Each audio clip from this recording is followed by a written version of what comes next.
The temporal drift. I could still feel the biting pressure of the zip ties on my wrists, the echoes of my parents' screams ringing in my ears. Time travel was my lock and key, a temporary solace from the agony of my past.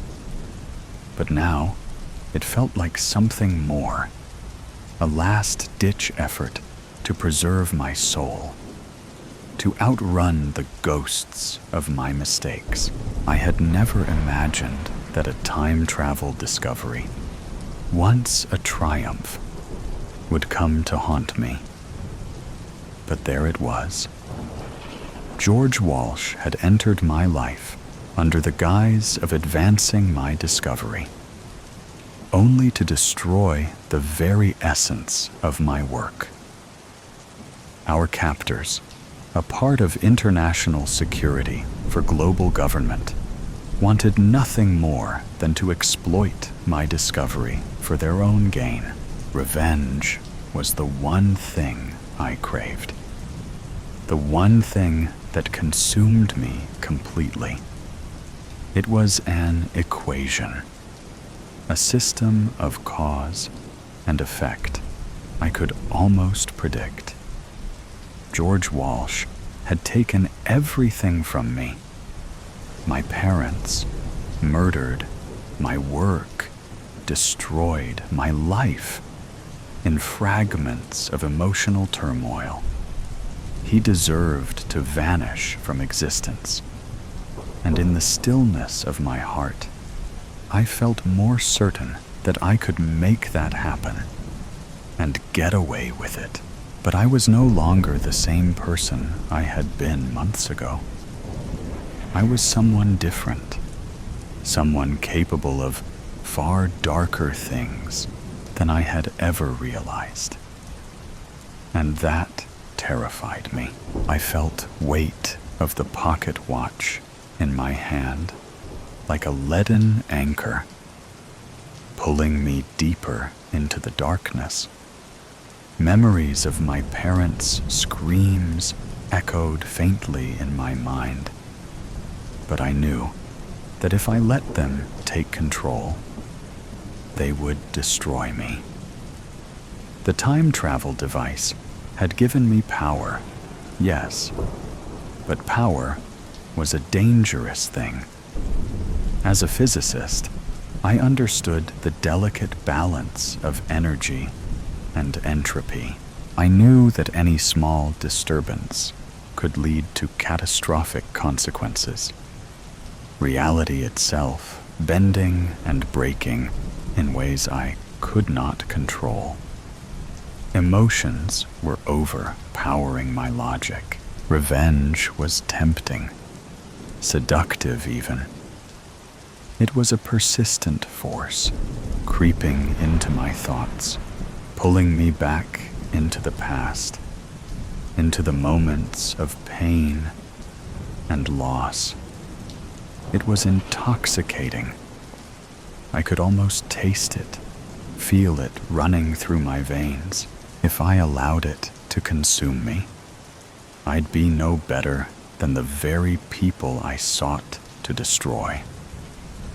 I was at war with myself, my mind telling me to focus, to fight the urge for violence, but my body trembling with the desire to strike. My nails dug into my palms, a small anchor in the raging storm. I tried to breathe, to focus, but the thoughts were relentless. The mathematics of it all did not add up. I was trapped in a paradox of my own making. Every thought I had led to another, a series of equations that felt impossible to solve. Revenge would change everything, but I could not afford to lose control. If I did, I would make an irreversible mistake. again. That would be truly brilliant, wouldn't it? Sleep offered no comfort. But a pattern emerged in the dreams that plagued me. They were not mine, not entirely. They were vivid, pulling me into a past that was not my own, into a time of great resistance and rebellion. The golden age of piracy, a period of defiance against oppressive forces, where violence and betrayal were everyday occurrences. I grasped onto that dream like a lifeline. Perhaps revenge was not my only option. Perhaps I could rewrite my own fate without destroying everything. However, the dark urge refused be ignored. It whispered louder with every passing hour, its voice growing insistent and demanding. Revenge was cunning. It seeped into my bones, making it increasingly more difficult to think straight. It clawed at me, its claws like the jagged edges of a broken mirror. My hands convulsed. My heart raced. Every inch of me screamed for action. But I knew better. I was a scientist, after all.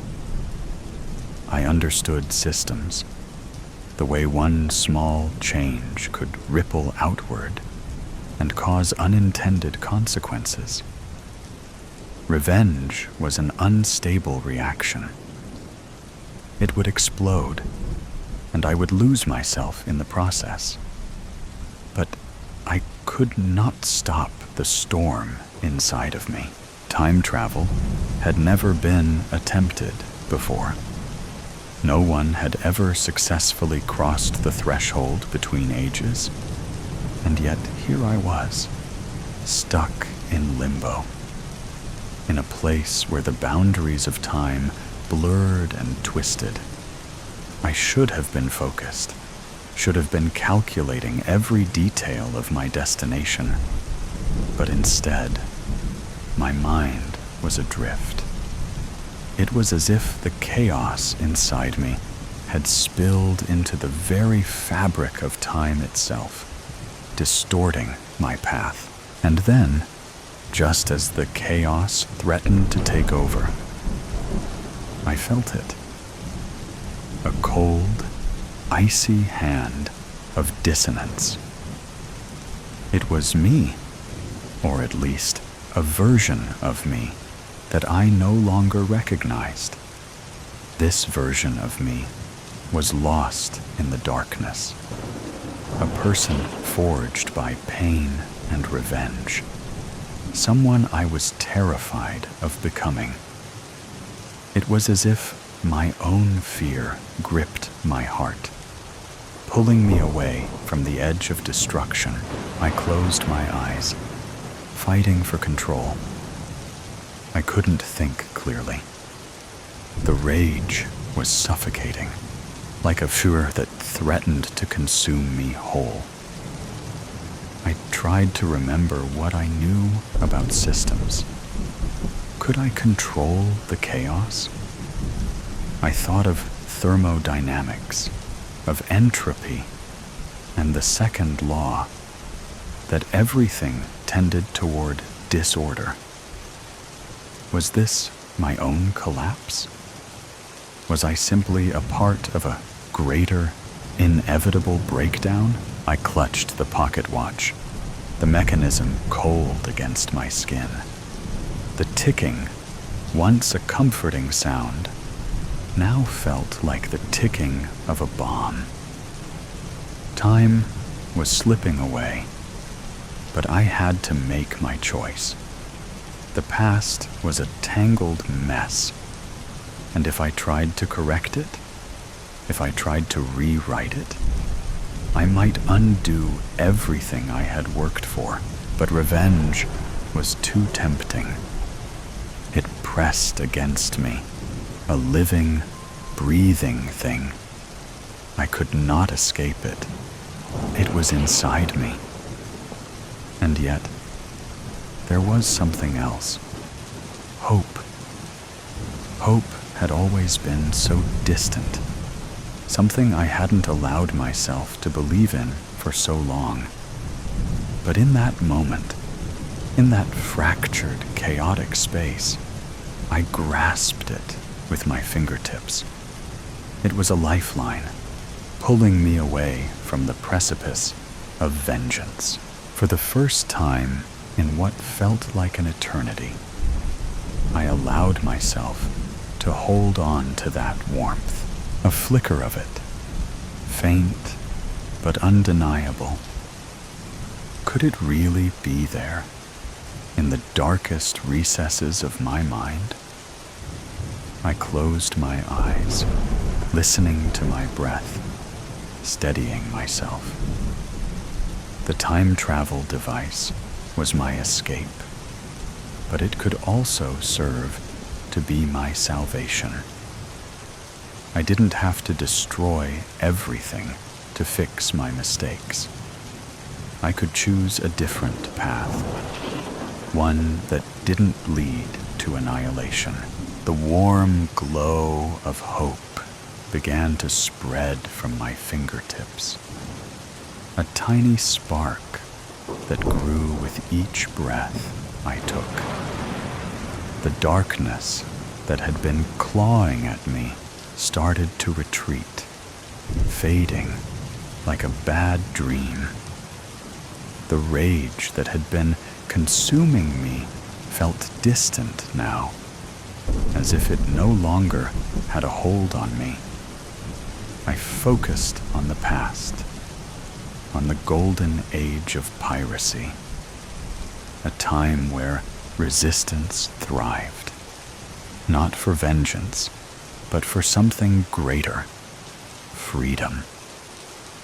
A different kind of rebellion. I felt the now familiar pull of time travel as the world around me warped. My body shuddered, the vertigo setting in, but I held on to the flicker of hope. I could escape the grip of revenge.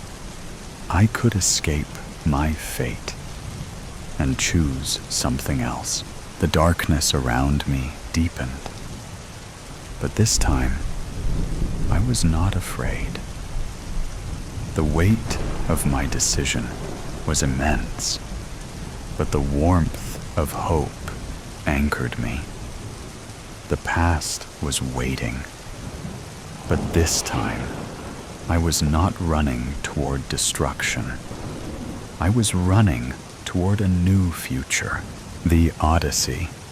As the sea tosses the Odyssey between its mountainous waves like a ping-pong ball, it's all I can do to keep one hand on the rudder.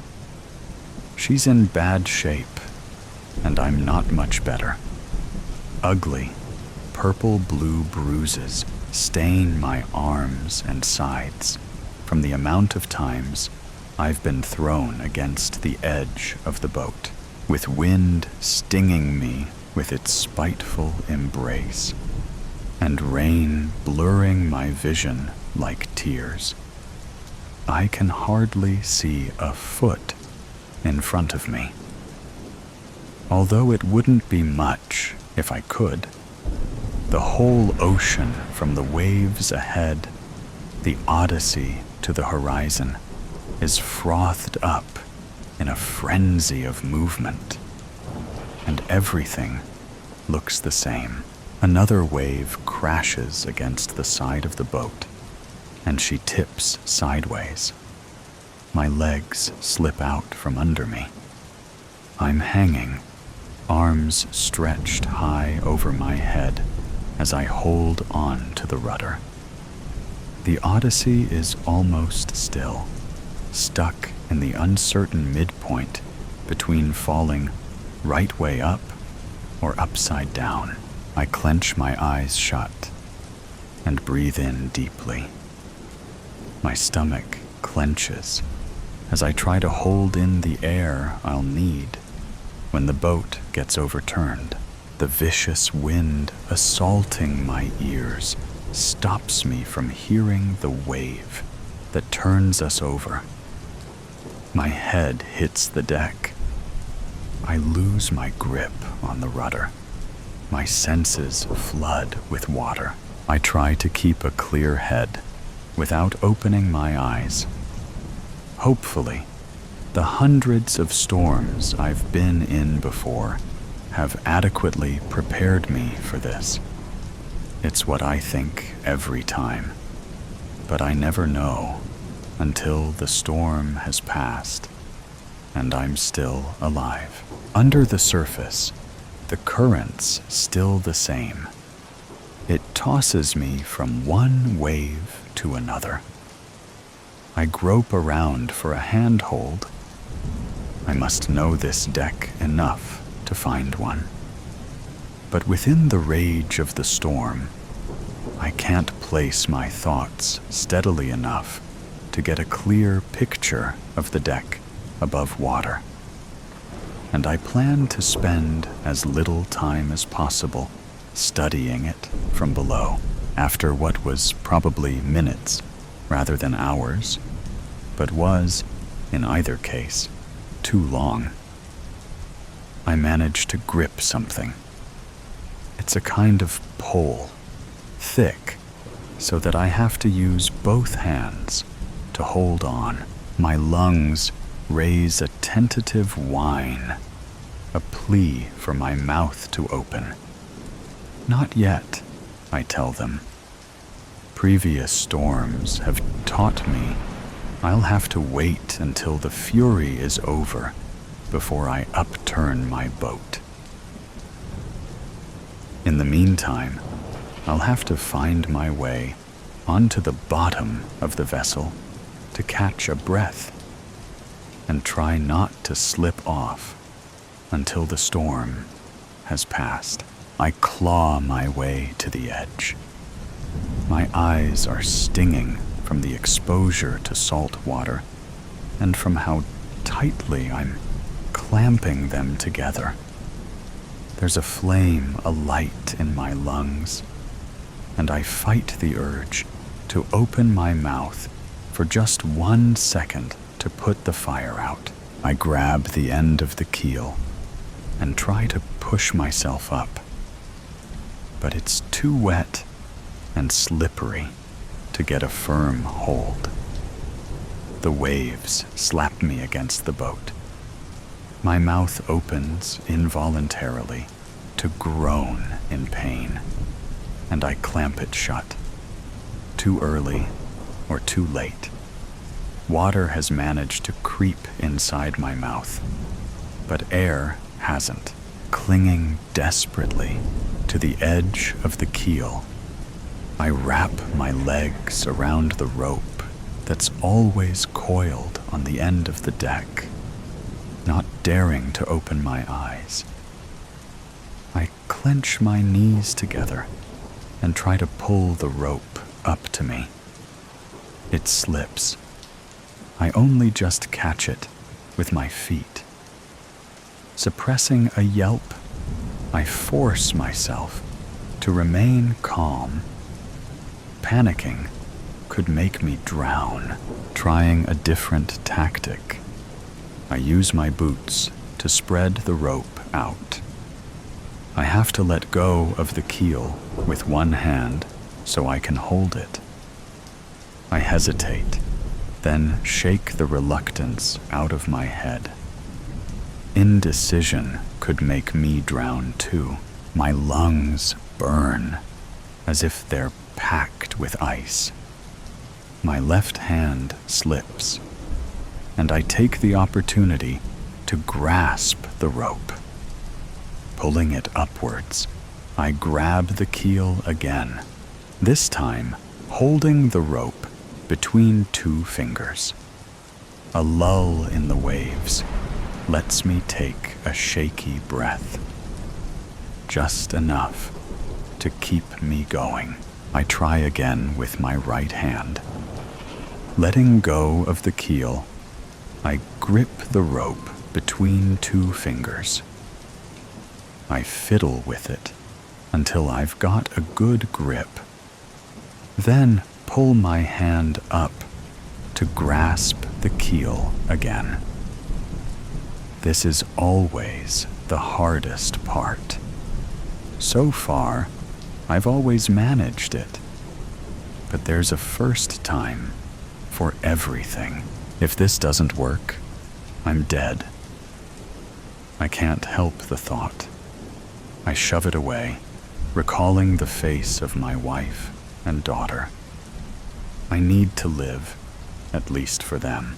Gathering my courage, I pull my hands up, bringing the rope with me.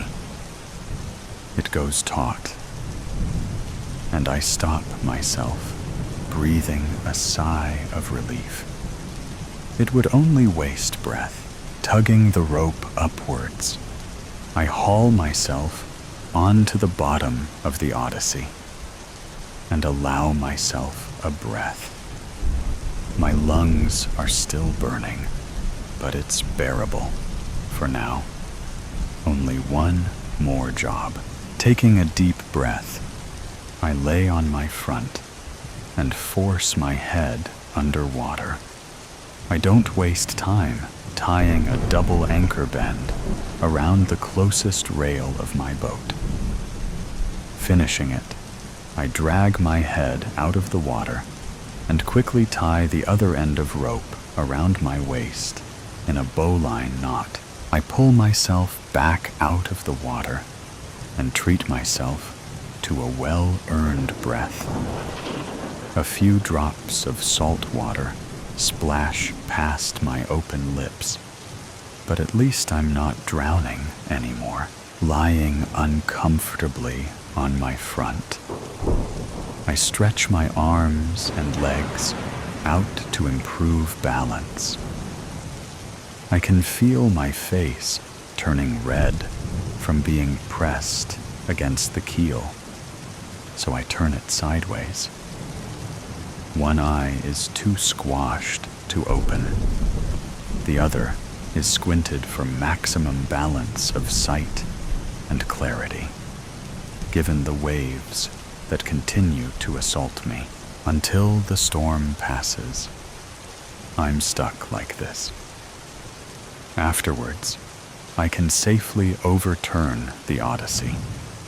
I can only hope it won't happen before I've untied myself. But for now, all I can do is wait. Storm of duality. Not again. Not so soon. Margaret's whisper carried over the silence of the house. With a fierce grip, she bit her remaining fingernail, tearing a piece off and causing the skin to bleed. Margaret stood at the window as the sky brooded, thick with the weight of an impending storm. Dark clouds churned in slow agony, twisting and folding over themselves as if writhing in torment. This storm, she knew, would continue for days. Long, agonizing days. A sharp gust of wind rattled the glass, and she flinched. The leaves outside skittered like restless spirits, whispering secrets she didn't want to hear. The first patter of rain kissed the roof, soft, almost deceivingly gentle. She, however, saw through the deception. Soon, the downpour would come, the sky would open, and the world would drown in its sorrow. She pressed a trembling hand to her forehead. It was happening again. The slow, creeping descent. The shift within herself that she feared most, Margaret felt strangely linked to the storm. A tether that bound her to its fury, its anguish. As the clouds thickened and the thunder rumbled low in the distance, something inside her twisted. The familiar chasm in her mind yawned open, and she felt herself slipping into it. Her childhood marked her first awareness of this connection. A violent thunderstorm had raged outside, and she had found herself gripped with a restless, frantic energy. It was as though the storm had crawled inside her and filled her veins with its electric charge. Her mother had found her hours later, curled in a corner, whispering to herself. "It's not me," she had murmured over and over. "It's not me." Adulthood brought no change to that feeling. The storm, the darkness, the shifting inside her. Dr. Jekyll and Mr. Hyde. That's how it felt. Two selves coexisting in fragile balance until the storm tipped the scale. A peal of thunder cracked across the sky, and she clenched her hands into fists. The rain was coming harder now, sheets of it hammering against the house with merciless force. The wind howled, shaking the trees, their skeletal branches clawing at the sky. As she moved from the window, the walls felt like they were closing in, the shadows distorting her sense of reality. She reached for the kettle with unsteady hands, trying to focus on something tangible, something real. But her fingers fumbled, and the kettle clattered to the floor with a deafening crash. Margaret gawped, stumbling back and slamming into the counter. The impact sent a jolt through her body, but it was nothing compared to the dread twisting inside her. The storm's grip extended beyond the world outside. It clawed at her very mind, unraveling her sanity, thread by thread. She could feel herself fracturing, her thoughts splintering under the immense pressure, as if something dark and insidious lurked just beneath the surface, waiting for the perfect moment to take control. The whispering started then, not from outside, not from the wind, but from within her own head. Just surrender. It will be easier. She squeezed her eyes shut, rocking her head. No, why fight it? You know this is who you are. She pressed her hands to her temples. Her breathing was increasing, like the thunder and lightning. Her ears were buzzing, overpowering the storm itself. Margaret sensed her body was detaching from itself, like her reality was crumbling to the floor. It was the storm inside her, the darkness waiting to consume her. Another crack of thunder split the sky, and a bolt of lightning illuminated the house in a stark, white flash. Margaret reconnected with her body again and felt the surge through her veins, like she poked a fork in a light socket. She glimpsed at herself in the kettle's reflection. Her dilated eyes, the size of marbles, and her pale, almost unrecognizable face stared back at her. Then she realized the storm had taken her. She staggered backward, her hands clutching at the edge of the counter. She needed to hold on, to ground herself. She didn't want to become that person. Darkness prompted unthinkable actions. It whispered to her, feeding her fears, twisting her thoughts until right and wrong blurred together. It promised relief, power, an escape from the suffocating weight of reality. But she knew the cost. She had seen it before, felt it claw at her mind, urging her to surrender. Her fingers gripped the counter tighter, nails biting into the surface. She had to resist. She fought despite the overwhelming urge to give up. Letting go felt incredibly tempting.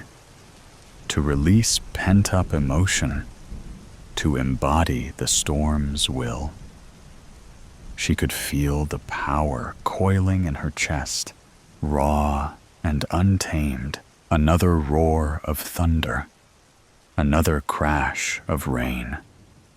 The wind shrieked, rattling the windows as she thought they might shatter.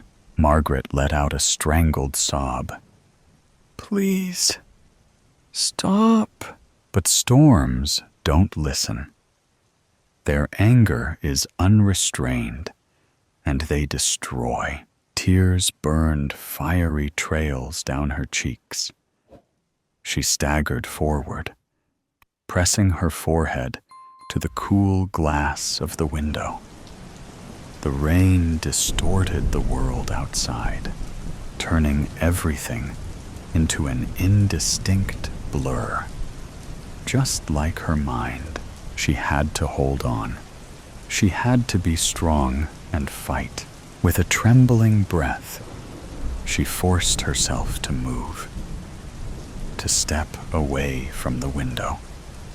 She grabbed the kettle from the floor and set it back on the stove, the simple motion anchoring her. She filled it with water, her fingers still shaking, but moving with purpose. The dizziness was overpowering her, while vibrations pulsate at her temples, and brief electrical shakes interrupted her thought process. She would endure the storm, both outside and within. But what awaited on the other side? Would she emerge unscathed? Or would the tempest leave its mark, reshaping her in ways she could never undo? Having put the kettle back on the counter, Margaret closed her eyes and breathed deeply. She made her way to the special place, the soundproof area, with images of forests, waterfalls, and seascape. She made sure it was stocked with water, nuts, and protein bars. This served as her refuge, untouched by inner or outer turmoil. Here, seemingly serene, she escaped chaos. Briefly rediscovering herself, Margaret cast a final glance at the furious storm, its howls clawing at the windows like a desperate specter. As she forced the door shut, the latch clicked into place, a thin barrier between her and the chaos beyond. Yet, just before the silence settled, the storm's final utterance slithered through the cracks, a venomous whisper threading into her mind. "You can never escape me. I'll always be with you." A tremor ran down her spine, but she clenched her fists, grounding herself. The storm could rage, it could scream, but she refused to let it claim her. Not tonight, and for tonight, that was enough. High hopes in the rain. Sitting in a chair in the living room, Dave wonders, I know that I have to do something drastic, or nothing will change in our relationship. But what can that be? I was foolish and selfish. I am aware of that now. How do I undo it? He walks to the window and looks out, as if the act would give him an answer. As he scans the surroundings, he sees that it is raining. It is what his grandfather would have called a doozy of a storm. Then he gets an idea. He decides to follow it through, though it might just be foolish to the max. But he feels that it has to be tried. It is desperation time. He goes into the bedroom and puts on what is well known to friends and family to be his favorite sweater, blue with a big maple leaf on the front. Then he goes outside, getting soaked in mere seconds. He thinks once more about the foolish thing that he did slightly more than a week ago. At the very least, this will be yet another punishment, one that he is imposing on himself, one that he feels he deserves. But his hope is that it will change the failing state of his marriage, the event that harmed his marriage. It was a Saturday night, and as usual for this time of year, he was watching a hockey game in which his beloved Toronto Maple Leafs were playing. It was the third period, and the game was tied 3-3. The Leafs had been behind, but had made a comeback to tie the game. Their opposition, the New York Rangers, had just received a tripping penalty. The phone rang, and he wondered whether or not to answer it. But he could still watch the game while listening on his phone. It was his wife, Eva. She had been out to watch a movie with her best friends. They lived on the other side of town, so they were taking a bus to go back home. For her, there was an hour-long walk. There was no bus that would take her home. She did not feel like walking, as it had been a long day for her, and there were some thick clouds approaching where she was standing. She asked Dave to pick her up at the theater so that she would not have to walk home. His reply was definitely not what she wanted to hear. He told her that he was watching the Leaf game, and it was tied in the third period, with the Rangers just getting a penalty. He could not possibly abandon the game at this stage. She was stunned by his response and ended the call on the phone. She did so with anger and energy, banging her phone on her upper leg. Both of them knew that there was no bus that went near to their home. When she went to call a taxi cab, she discovered that her phone was no longer working. She would have to walk. And as she did, the expected rainfall began. Very heavy it was. By the time she reached home, she was completely drenched and very, very angry with her husband. Her first words to him when she finally arrived at their home was, "I think that you prefer your beloved Leafs to me. I hope that they lost."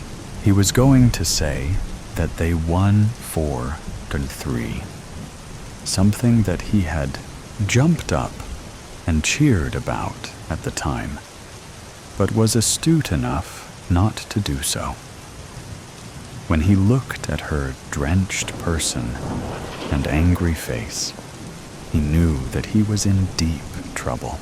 The next day, which was Sunday, they barely spoke to each other.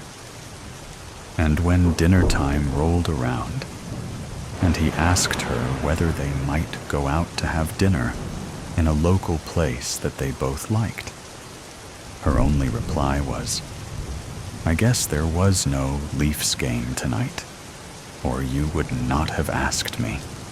I'm making my own dinner tonight, and you can make your own damn dinner." Over the next few days, there was little said between them, other than the bare necessities, barked out in very short sentences. This is what had led him to the desperate gesture of going out in the rain while wearing his maple leaf sweater. He knew that she would soon to be in the living room, as her favorite television show was on. The television had its back to the window, through which the front yard could be seen. She came into the room and turned on the television. Dave felt that she would eventually be seeing him and his soaking wet treasure. A few minutes passed by, and she did not appear to see him, so he walked towards the window until he was only a step away. He wanted to knock on the window, but decided against it. After about 10 minutes, she stood up. He reckoned that there was a commercial on, and that she was going to the kitchen to get something to eat or drink. He had heated up a frozen pizza for his own supper, and had eaten it alone, as he had done every night since the Saturday of her drenching. When she returned to the living room, a glass of wine in her hand, she suddenly saw him, wet sweater and all. She put the glass down and walked towards the window. Knowing him well after 5 years of marriage, she recognized one of his symbolic gestures. The fact that he had worn his leaf sweater while out in the rain had meaning that she clearly understood. She went quickly to the front door, opened it, and in a friendlier manner than she had used in speaking to him in days, she shouted out to him, "Come in right now, you moron," an affectionate term shared between them. When he came inside, she said to him, "I would hug you, you moron, but I don't want to get wet. Take the sweater off so I can put it in the dryer, and put something dry on." He stripped off the soaking garment and handed it to her. She grabbed it and took it downstairs to the dryer. He stood there, half naked, with a big smile on his face. When she returned to the living room, she returned his smile with a smile of her own. He then said, "I was selfish on Saturday. I am so sorry about that. You are way more important to me than a hockey team could ever be. You are in first place. They are a distant second." This was followed by a mutually engaging hug, the edge of a moment. With squealing tires, The bus slowly came to a stop, its doors groaning open. Abby's first step after the long journey felt weak. Her shoes crunched in the snow as she looked around and slung her bag over her shoulder, her breath curling in the crisp December air. The familiar sight of her childhood town, a quiet corner of North Carolina, had hardly changed in the years she'd been away. Christmas lights flickered in the windows of the small brick houses, and a gentle dusting of snow clung to the evergreens lining the main street. Home, she thought, although it hadn't been a home to her for years, and it certainly lost that feeling long ago. She was simply here to spend the holidays with her mother, celebrate her birthday, and finally take a deep breath after years of grueling studies. But as she adjusted the strap of her duffel bag, she collided with someone. Hard. The road was slick with fresh snow, and Abby's boots failed to find purchase. She slipped, her arms flailing as gravity yanked her down. She hit the ground with a thud, snow seeping into her coat. "Ow!" she muttered, wincing. Before she could move, a pair of strong hands reached out to help her up. "You okay?" The voice was warm, concerned. Abby looked up. Irritation flickered through her until her brain caught up to what just happened. She froze. The man before her was impossibly familiar.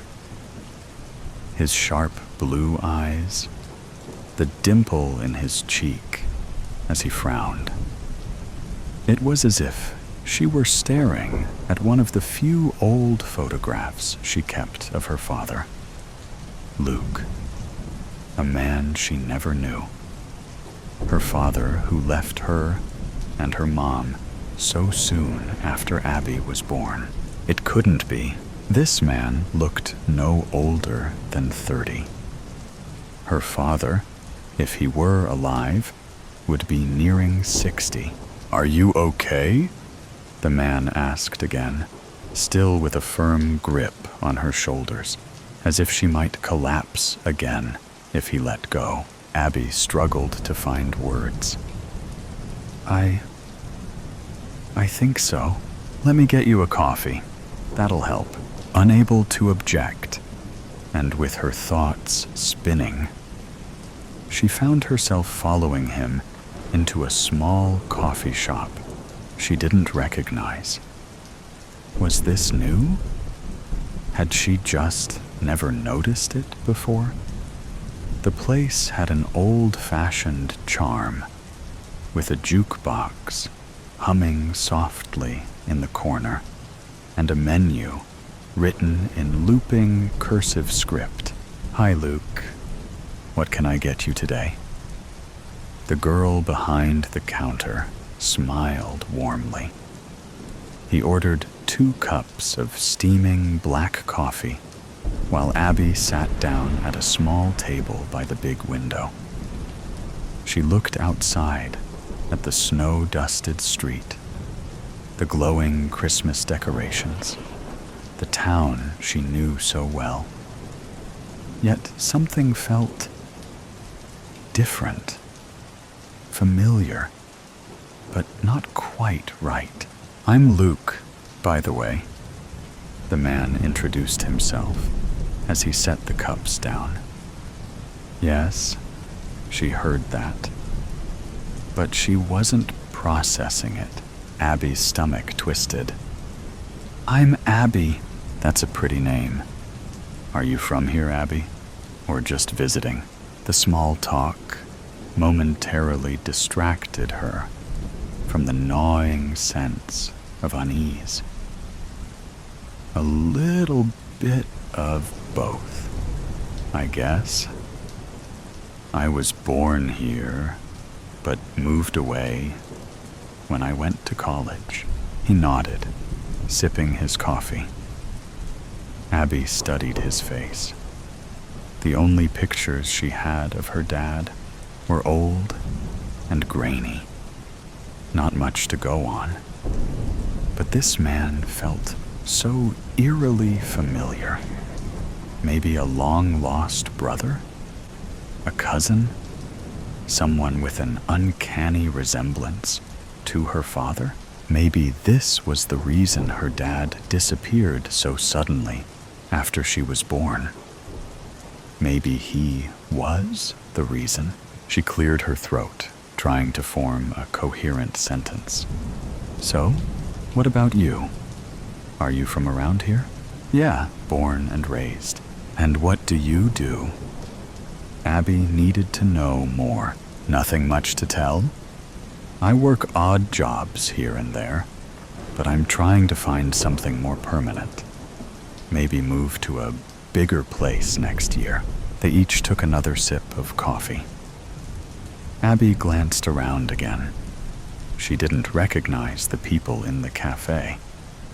The decor seemed off, more old-fashioned. Then something else struck her.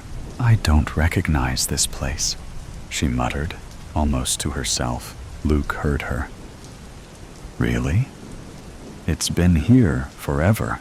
Maybe I just never paid much attention, she said, forcing a small smile. You should. It's a great place. He laughed suddenly and pointed toward the jukebox in the back. That's where my wife and I shared our first kiss. We're expecting a baby girl any day now. Abby blinked. Oh, she couldn't help but smile at the small anecdote. He even blushed slightly. Sorry, I don't know why I just said that. His voice lowered. Now it was his turn to study her. There was something about her, the same blue eyes as his, but her hair, light and wavy, falling in big waves around her shoulders. You remind me of her, he said, realizing it. Abby's fingers tightened around her cup. Oh, my wife, he said, his voice softer now. Her hair, the way you move your face. You look like her. Abby swallowed hard, but remained silent. Luke chuckled awkwardly, shaking his head as if trying to get rid of the thought. It's strange, though. You feel familiar? Have we met before? Abby forced a small smile. What do you say to that? With this feeling in her gut, she couldn't explain. No, I don't think so. He nodded slowly, like trying to fit together pieces of a puzzle that wouldn't align. Weird. Weird didn't even begin to cover it. Maybe his wife was the missing piece in all of this. What's her name? Your wife? Abby asked, her voice sharper than she intended. Part of her already knew, but needed him to confirm it. Julie. Luke leaned forward slightly, his elbows resting on the table, as though he could read the answer in her face. You know her. Are you related? Abby's heartbeat thundered in her ears. This couldn't be a coincidence. His name was Luke. His wife's name was Julie. They were expecting a baby girl. Cold realization crept over her like a shadow. Could this be the man who vanished when she was a baby? Could this actually be her father? She opened her mouth, her breath quick and shallow. No, I don't think so. The cafe's warmth faded. The clinking of cups, the murmur of voices, all drowned out by the rush of blood in her ears. Luke wasn't moving. He stared at her, eyes searching, waiting, and then, like a dam breaking, she couldn't hold it in anymore. I think she's my mom. Abby's voice trembled. I think you're my dad. You disappeared almost 25 years ago. Right after I was born. Luke didn't react at first. The weight of her words sank into the space between them, heavy and unmovable. Seconds passed like hours. She wanted to run, but stayed glued to her seat opposite of him. Then, he finally spoke. That's not possible. I'm right here. I'm not missing. I come to this place all the time. He shook his head, as if refusing to let the realization settle. Besides, I would have been a kid, 6 years old back then. Back then? The words caught in Abby's throat. Back when? Her fingers trembled as she gripped the edge of the table. She inhaled sharply, steadying herself before asking the question she suddenly dreaded. What year is it? Luke's face was a storm of emotions. Confusion, disbelief, something close to fear. 1999. Abby's breath left her in a silent gasp. The world around her warped, twisted. The answer she had been looking for had been right in front of her all along. She had stepped back in time. Repercussion. I remember the car crash that took my grandmother's life, like it was yesterday. And when I say I remember, I mean vividly, because I was in the passenger seat. We hit an oncoming vehicle, trying to overtake on a blind bend. My grandmother seemed to register the car and sighed at the inevitable. Everything happened in slow motion.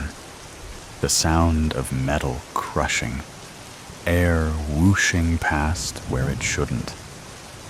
The man who was trying to overtake hit the driver's side of my car and ended up hitting a tree and burning to death after impact. It felt like we were spinning for ages. I had looked over at my grandmother, hunched over, a look of pure terror mirroring my own. Then everything went black. When I woke up, I was told the woman in the third car avoided the crash completely and pulled up onto the grassy bank on the other side of the road from where the car was burning to call the police. My mother was a wreck for weeks after, ranting at me from the minute I opened my eyes in the hospital bed. How could you let her drive, Anne? It was your car, your responsibility. The doctor, with his blue scrubs and shaved head, said it was a miracle. I only had a fractured wrist and concussion, considering my grandmother had split her head open, lost her arm with the car door, and had a heart attack as she bled out. I knew my mother's rage was mostly because I was unconscious for the last few moments of her mother's life, where she died alone and in pain. My father tried to reassure me that it wasn't my fault, but I knew it was. I knew she would still be here, if I had driven. The morning of the crash, she had walked the mile or so. It was from her house to ours, hoping we could go shopping together, as she did almost every Saturday since I got my license. Because I idolized her, when she asked to drive us, I would always let her, every time. I wasn't allowed to visit her, lying in rest in the chapel. It will upset the aunts and uncles too much, was the excuse my mother used. She was the heart and soul of the family, you understand. But I didn't. She was my grandmother. She was part of me too. They should have let me say goodbye. A week after the funeral, the dreams started. She always turned up at the front door, asking if I wanted to go shopping with her, much like she did the morning of the crash. Those first few weeks, I always woke up not long after I saw her standing there, the terror jolting me out of the dream. I rarely dreamt before the crash. Sleep then had been beautiful blackness. I prayed for a dreamless sleep to return, growing weary of the overactive repetition of my sleeping mind. As time went on and winter came around, the dreams uncontrollably got longer. I would agree to drive her, and as I walked out the front door in my dream, she would start having a heart attack, falling to the ground in a pile of blood that rose from the grassy lawn. When I told my father about this, fearful of letting my mother know, he put it down to the medication I was on. He took me back to the doctors, who prescribed me something else to try. The dreams didn't stop, but they didn't get worse either. I tried to return to normal, going to volleyball practice and on date nights with my boyfriend, Phil. It worked for a little while. Nearly 2 months after the crash, I opened my curtains one morning and looked down at the lawn, as I had done every morning of my life, to see someone standing at the end of the drive, about 100 yards away. I didn't pay much attention to them the first day, or second. On the third day, the person moved a bit closer to the house, as if demanding to be seen. My grandmother looked up at me with a blank expression. I shut the curtains, trying to ignore the apparition. I was convinced death was coming to get me, so I stopped sleeping, afraid I wouldn't wake up. The lack of sleep meant grandmother was around more, stalking me from a closer proximity, standing behind me in the mirror as I washed my face in the morning, sitting in the back of the car when my mother took me to school, walking past me in the hallways at school. I was grateful she remained silent, and her right arm was still intact. She had given me a cross for my 10th birthday, and I dug it out of my closet and started wearing it constantly, hoping it would ward off her spirit, or at least trick my brain into warding her off. But the cross did nothing. I Googled ways to relax. It told me to take a bath and eat healthier food. I was barely eating, so I took a bath.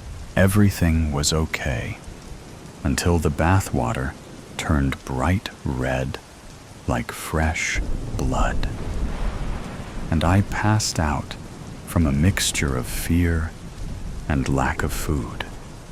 My mother found me hours later, prune-like and shivering in the water. "Can't you see it?" I said through chattering teeth. She looked over my body as if checking for injury. "See what?" "What did you do?" I spoke slowly, my voice raspy.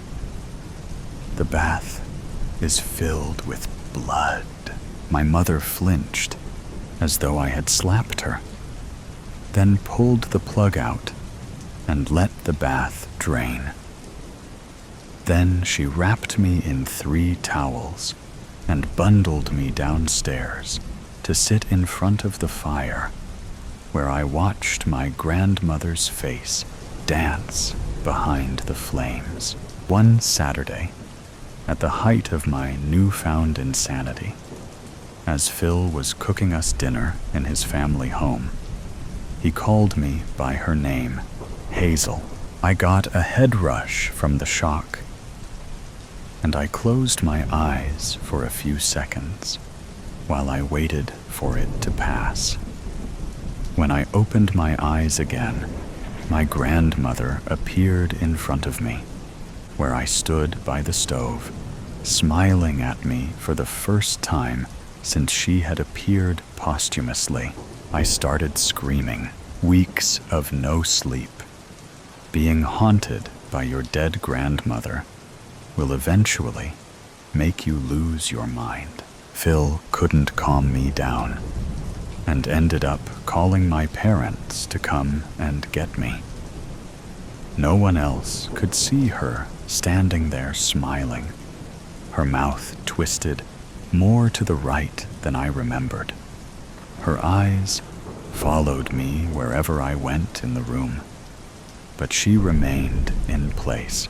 "Maybe we need to take her to see a specialist," I heard my mother say to my father as I sobbed in the back seat of the car. "She already has a doctor.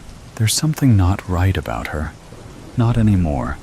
She needs to see a psychiatrist or something."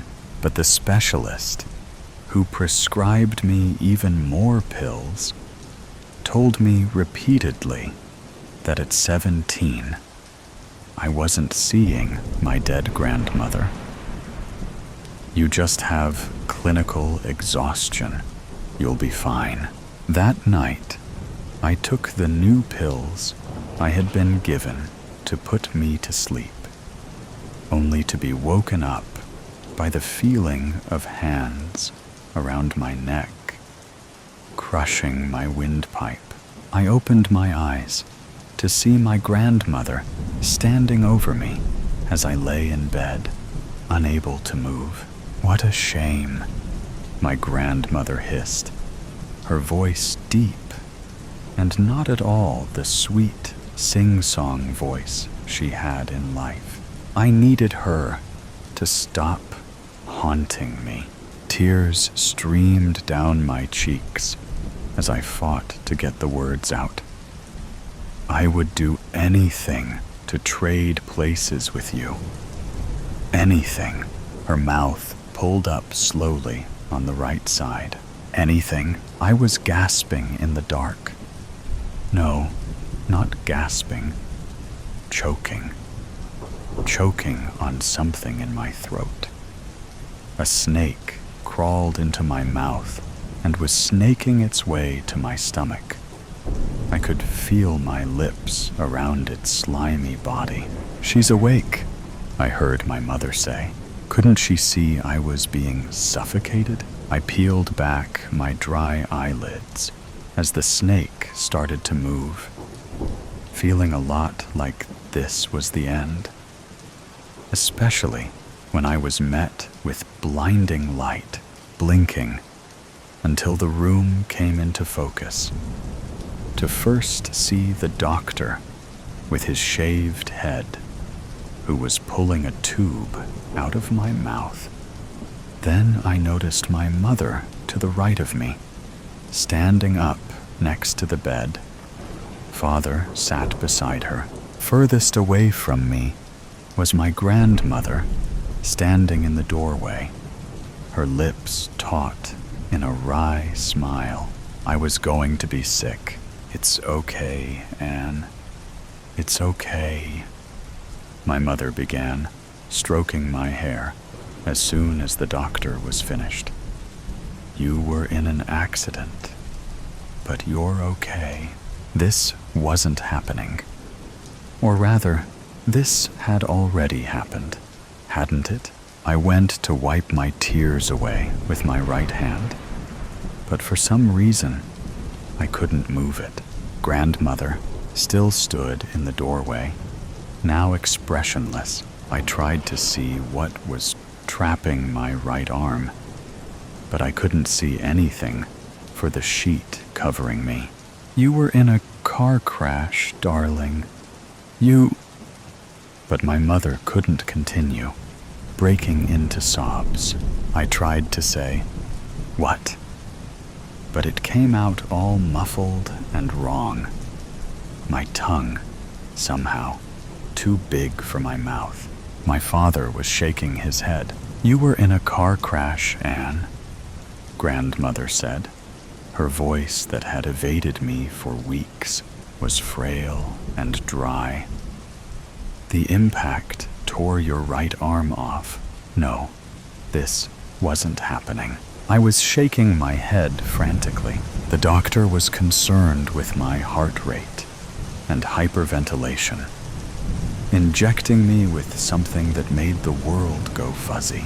Grandmother moved closer to me in my haze, still not smiling.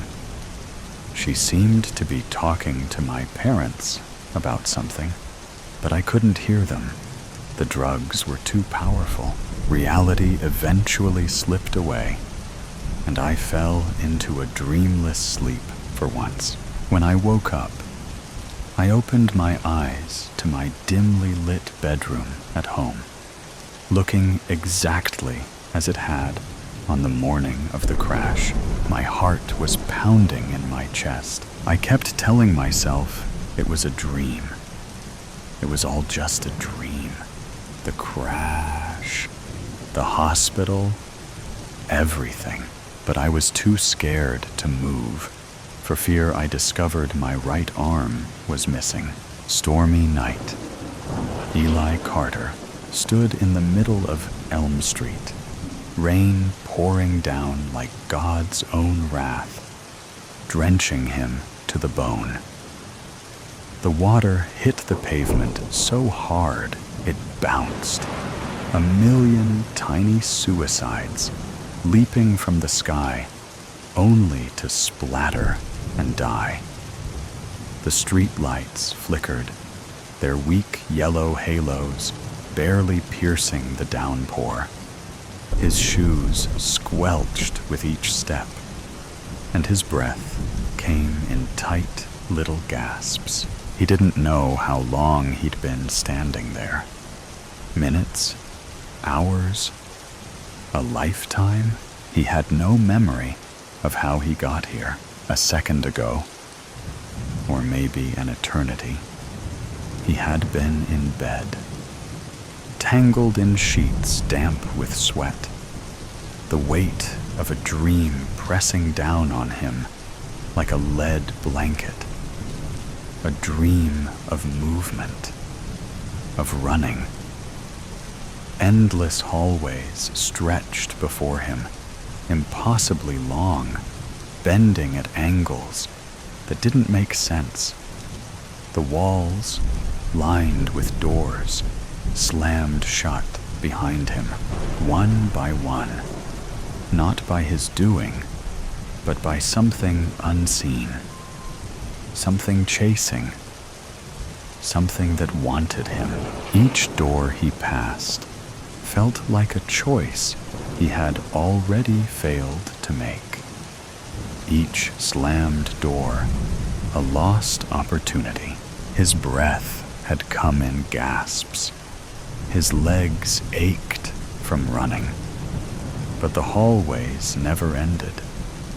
Just turn after turn, door after door, the floor shifting beneath his feet like the belly of a great beast. There were no windows, no light, except the sickly glow of something overhead that wasn't quite a bulb, wasn't quite fire. And in the air, thick as humidity in August, was the hum of something enormous, some deep, resonant sound felt more in his ribs than in his ears. And then, this. The dream had ruptured, torn apart like thin fabric. And he had been here, the rain, the street. No transition, no waking up. Just one reality swapped for another, seamlessly, cruelly. His mind struggled, clawing for logic where there was none. The downpour drummed against his skull, cold rivulets snaking down the back of his neck, washing away the last frayed edges of the dream. But had it even been a dream? Because the certainty struck him now, deep and final. A stone dropped into the well of his gut. Something was very, very wrong. A flicker of movement caught his eye. Across the street, just beyond the yawning black mouth of an alley, stood a man.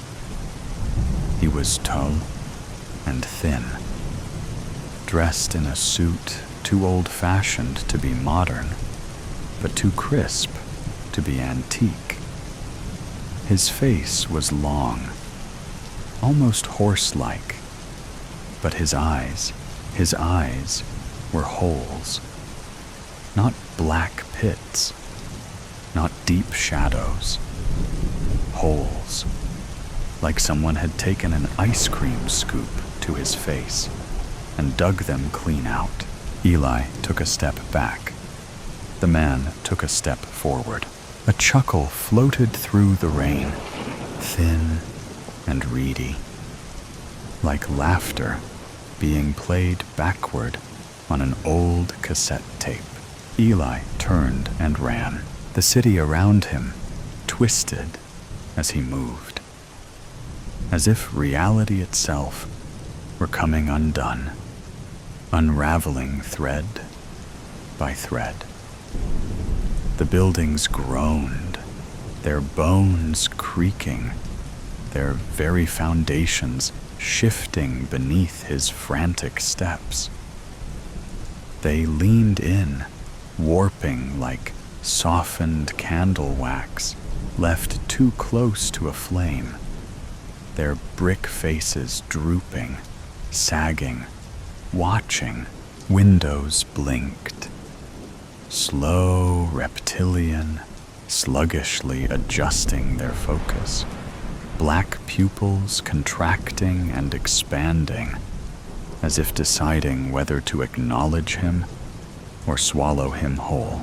The sidewalks rippled beneath him, no longer solid, but something uncertain, something alive.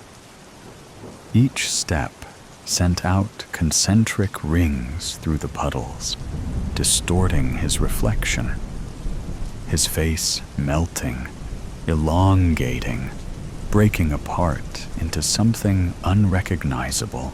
The street lamps flickered, their light stretching and warping, casting shadows where there should be none. Shadows that flickered and darted, mimicking his movements with a half-second delay, as if considering whether they should obey him or something else entirely. But he didn't stop. He couldn't stop. His feet pounded against the street, their rhythm desperate, breath hitching in his throat, like a song caught on a broken record. His lungs burned, his muscles screamed, but none of it mattered, because behind him, gaining, closing the distance, with something worse than footsteps, was him. No sound, no breathing, just presence, heavy, dense, a gravity that pressed against the nape of Eli's neck, thick as storm clouds rolling in, the air charged with something unspeakable. His skin prickled, his instincts screamed, "Don't look back, don't look back."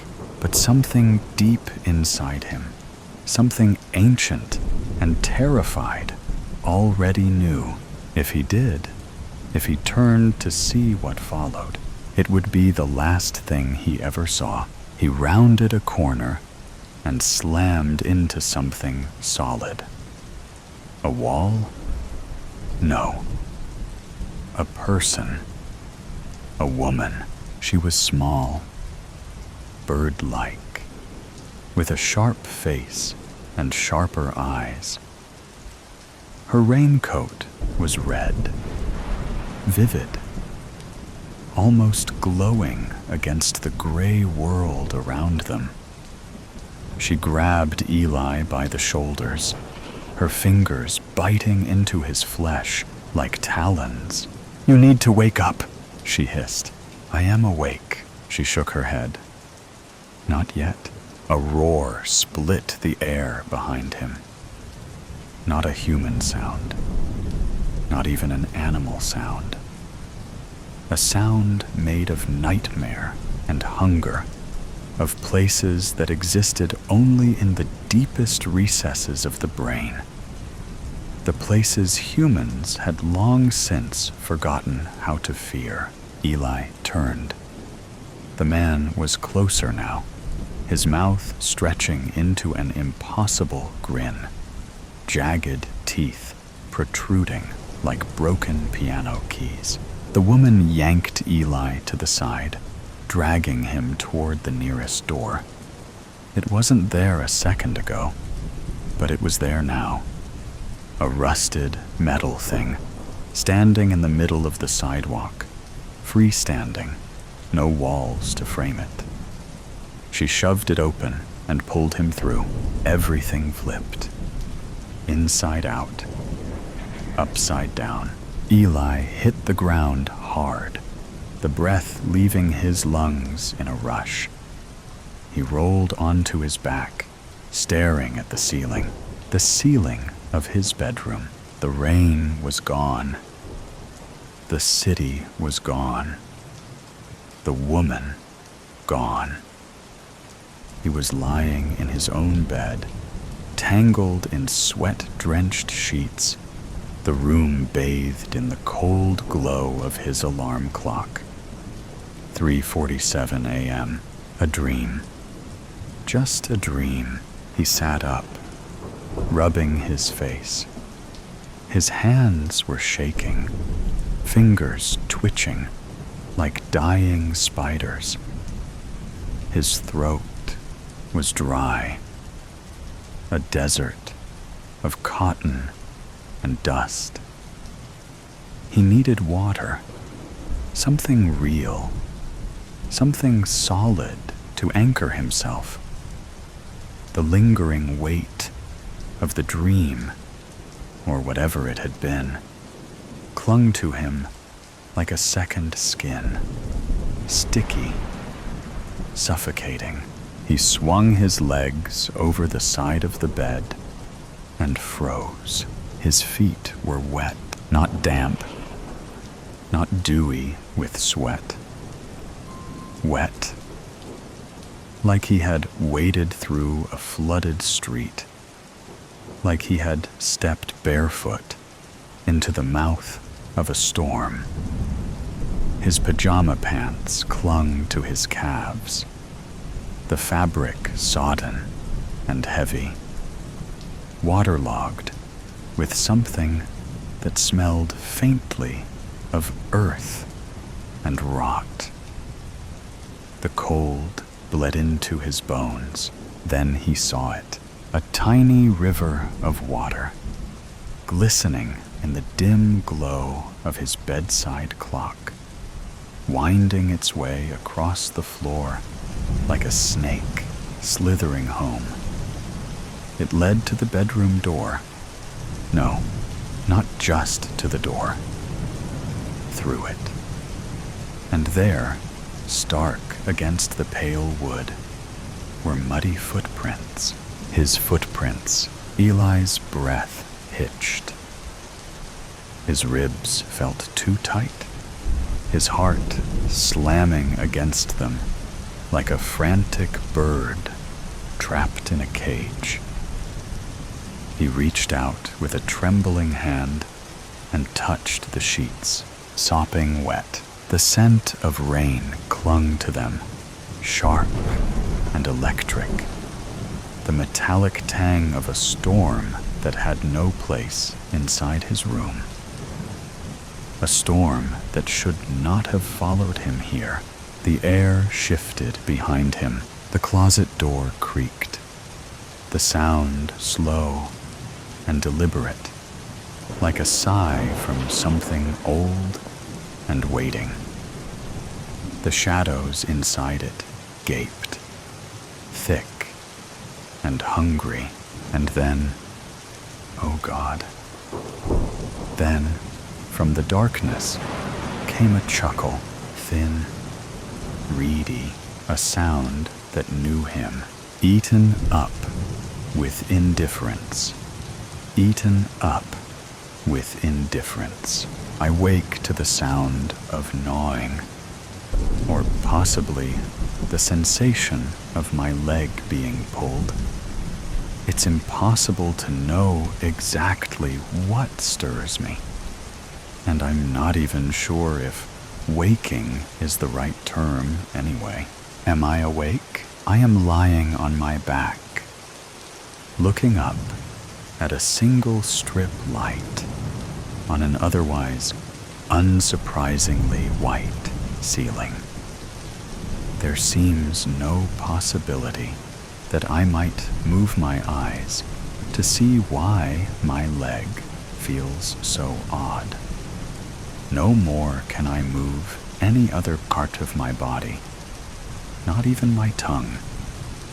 This, a feeling that should induce panic, and yet it doesn't. Thinking about it more, there's no particular need to move my tongue, and I don't really know why I've become fixated with the challenge. But I am, and spend what I should imagine is around 1 to 2 minutes trying to poke it out. There is tapping from the corner of the room, and an occasional stifled cough, and I assume, from what I can see and hear, that I am in a small, mostly white office space, occupied by a lady who types on an old-fashioned typewriter. Hello? I imagine, unable as I am to move my lips, mouth, or my diaphragm to produce any sound. The secretary, as I'm now sure she is, carries on with her task, and I hear a faint ting announcing the completion of a line, followed by a thoroughly satisfying ratcheting noise as she starts the next. Tap, tap, tappity tap.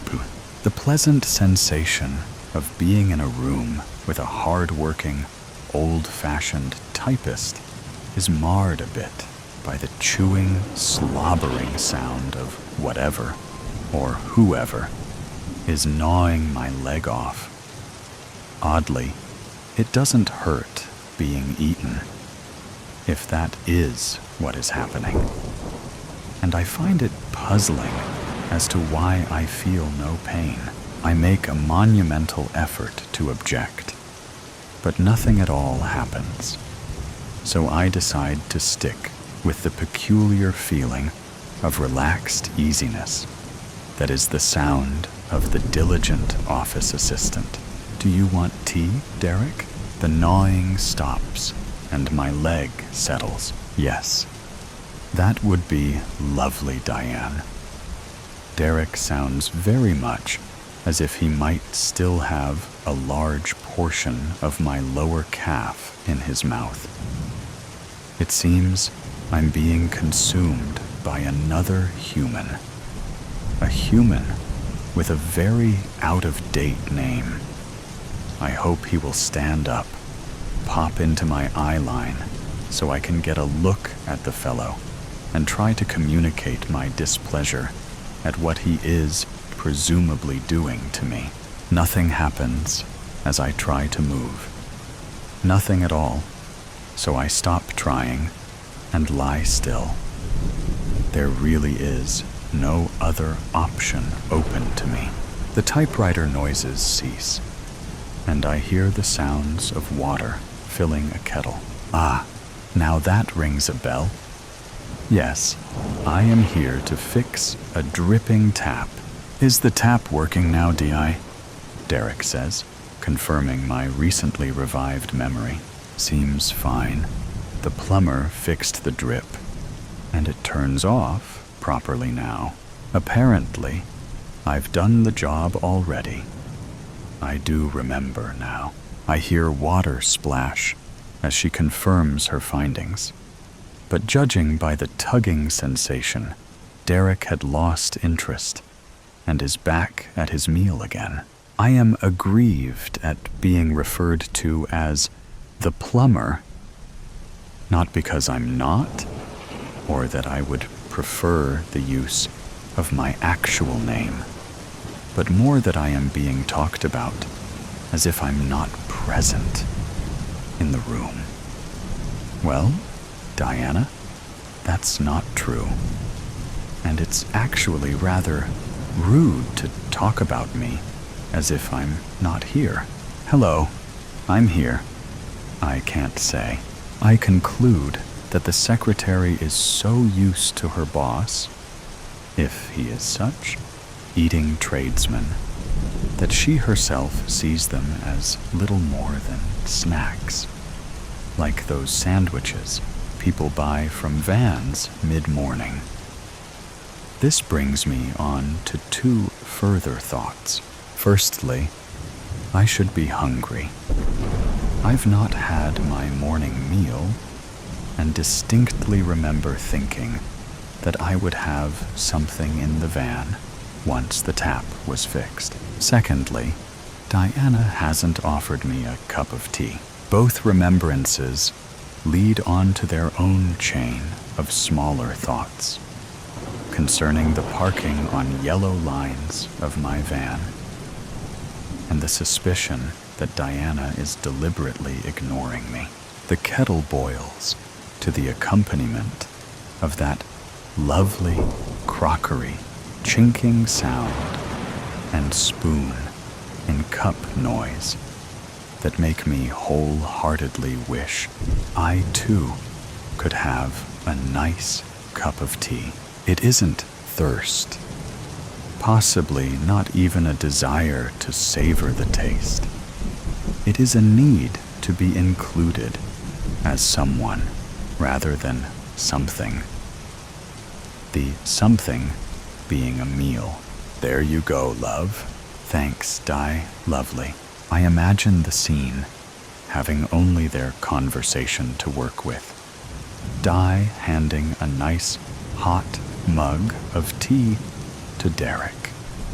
He, in turn, has now stopped chewing at my calf and is reaching around, taking his tea and pursing his lips for that first, utterly pointless, too hot sip. Can't see it, though. Only the ceiling. Why do we try and taste the first mouthful of freshly made tea when it is quite blatantly and obviously going to be too hot?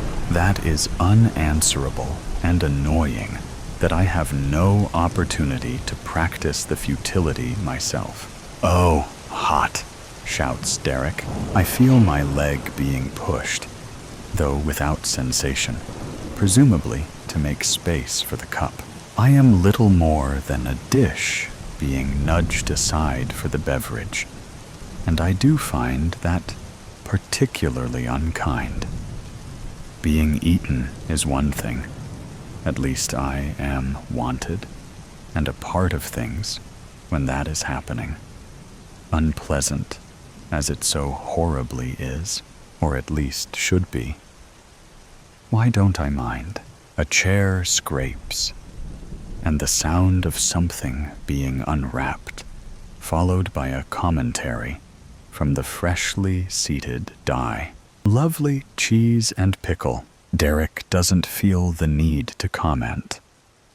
I get the impression that the secretary is perfectly happy with the position of denial that I have allocated her regarding my presence.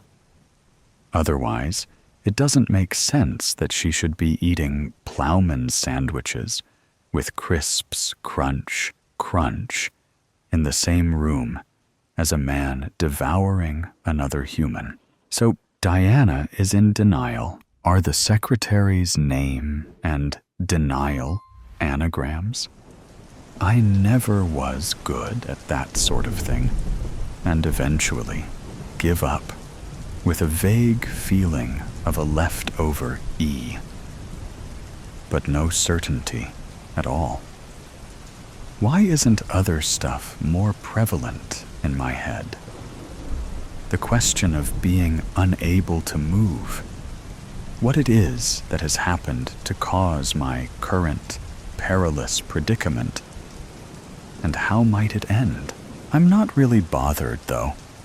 I just feel sort of relaxed, with a vague uneasiness at being ignored by Di. It dawns on me that I am now discussing events in real time with myself. But that's fair enough, given the circumstances. I do hope I'm not going mad, though. Or have I already done so? And this is all just a part of that. It isn't. It's definitely real. A sudden, vigorous tugging at my outer thigh causes me to rock slightly, and the ceiling to dance in a slightly dizzying fashion. Whilst I can't pinpoint the exact location of the peculiar, numb pulling, I reckon Derek is gnawing hard at a portion of muscle just above my knee. It stops, and I listen as he chews, then feel slightly nauseated when he takes a large sip of tea. I've never liked that, watching people with mouthfuls of food taking a drink. Still, it would be nice to watch anything now, other than the ceiling, which is devoid of entertainment since a large housefly disappeared a while ago. Lovely tea, Di. Is it Yorkshire? Yes. Nothing but the best. You know I always look after you, dear. After some time, and a bit more leg pulling, the typing recommences, and I feel very glad of the happy clackety-clack, ringing bell, and satisfying ratchet noise. Time means nothing to me, and I don't feel that it is either dragging or speeding past. It just is. I must have been in a reverie of a sort, because at some point Derek has moved on to my other leg, starting at my foot, and I barely noticed the change. I feel hypnotically relaxed, uncaring, and unconcerned. I wish I could think of the word catatonic. Undoubtedly, but I think there is a better phrase that indicates something more than physical inability. Whatever it is, it shouldn't apply. What is happening to me should be alarming, but somehow I'm not as bothered as I most certainly should be. The lights go out after that, and I enter an entirely unknown passage of time before they flicker on again. However, many hours passed, and I'm guessing around 12. I still can't think of the word.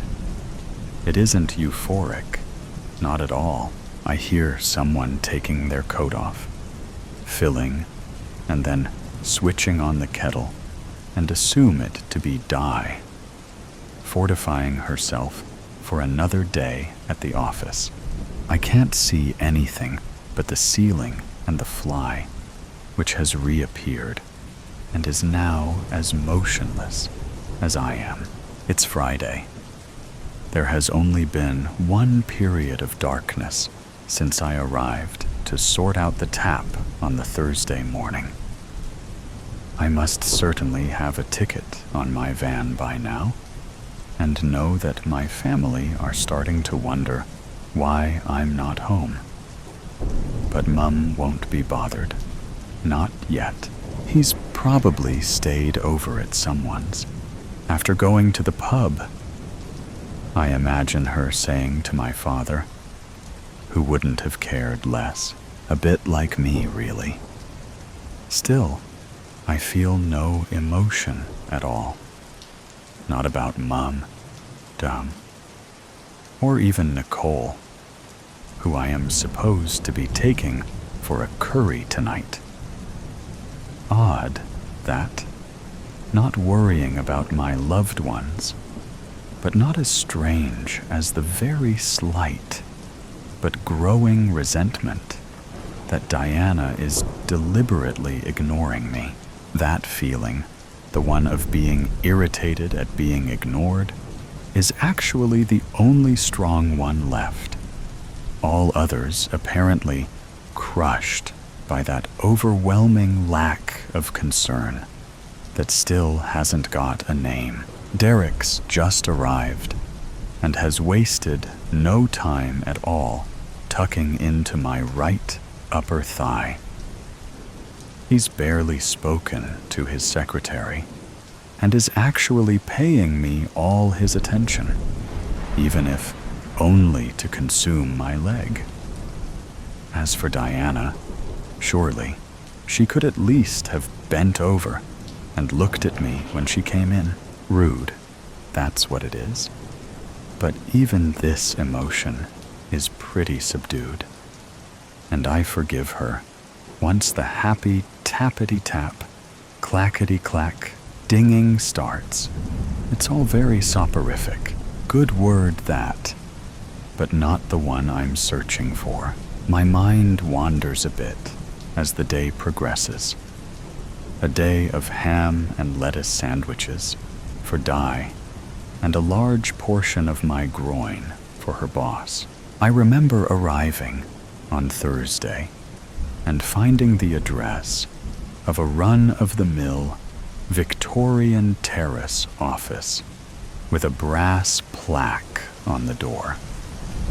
I'd parked on a double yellow on a back street that was less busy, safe in the knowledge I'd be back pretty quickly if it was just a tap washer job. "Plumber's here, Derek," Diana had said, introducing me by trade rather than name to her boss, who'd barely looked up from his desk, choosing to acknowledge me with little more than a wave. After that, I'm not sure what happened. I'm jolted from my reminiscences by the sudden ringing of a phone. Another relic of the past, I decide, given its distinct ring rather than a modern electronic noise. How nice! It hadn't rung at all on Thursday. Perhaps they weren't that busy. "Hello, D&D accountants," says Di cheerily. Ah yes, D&D accountancy. I remember. Di isn't just a secretary at all, and she had referred to Derek as her husband at one point. I'd forgotten that. Derek's a bit busy right now, I'm his partner. Can I help? A bit busy, chomping through some inner part of me. The feeling of tugging is much less pronounced today, and I notice that my sense of hearing is slightly muffled. My vision not quite so acute. The strip light is very slightly blurred. I can still hear well enough, though, and the phone conversation should be providing some light relief to the ongoing tedium of immobility and lack of control. But no, I simply listen because it is happening, not for any other reason. Yes, we can certainly take on your business, Mr. Court. Let me take down some details. I don't get bored of the half conversation. I just listen. In the end, I stop doing that too, and lie in my state of indifference as Derek slowly munches through my midriff. Eventually, the light goes off.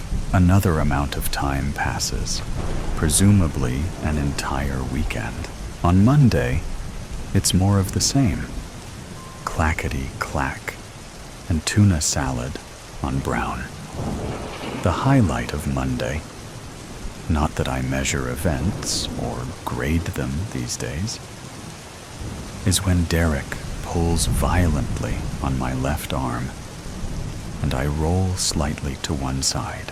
I'm treated to a slightly blurred image of Di eating a chocolate biscuit and reading from a lovely old leather-bound diary before Derek pushes me back to a more prone position.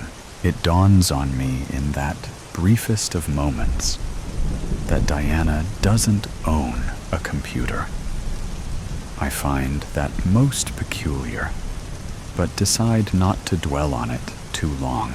It's a lot harder to hear now.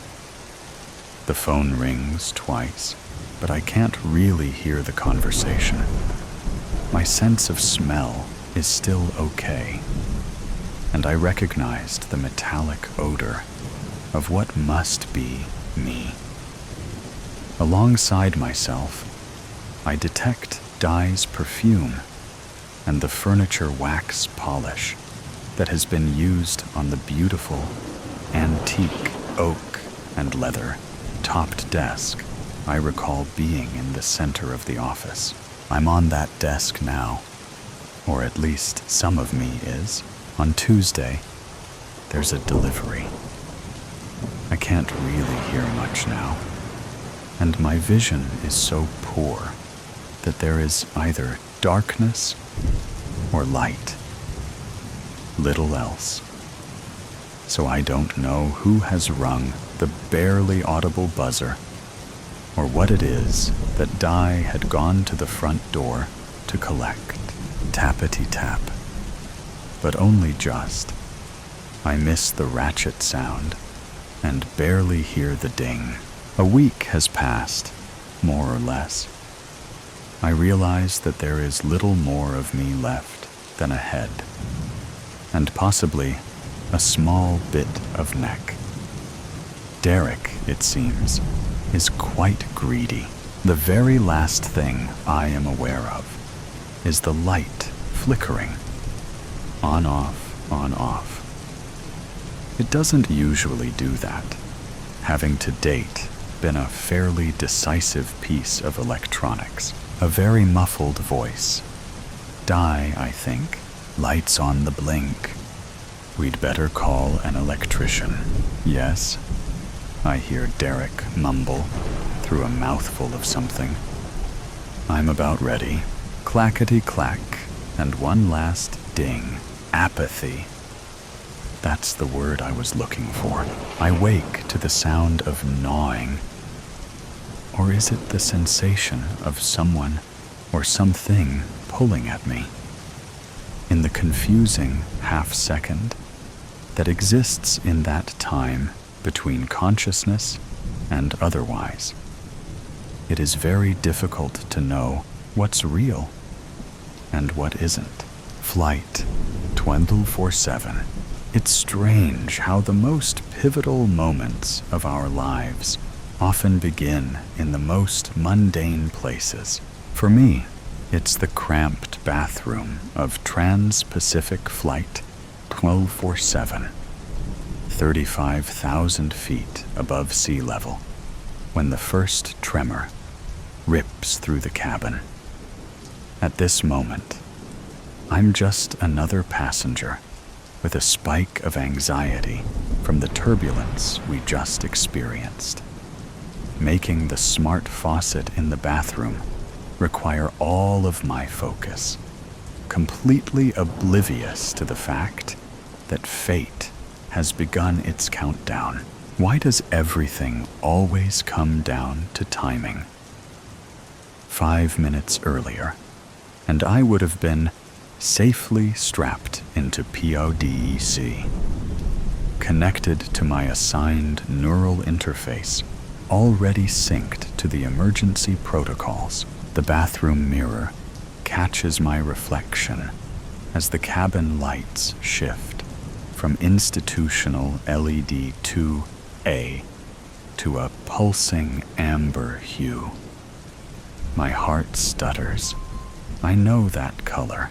How people used to fly in these things before EES came around, I'll never understand.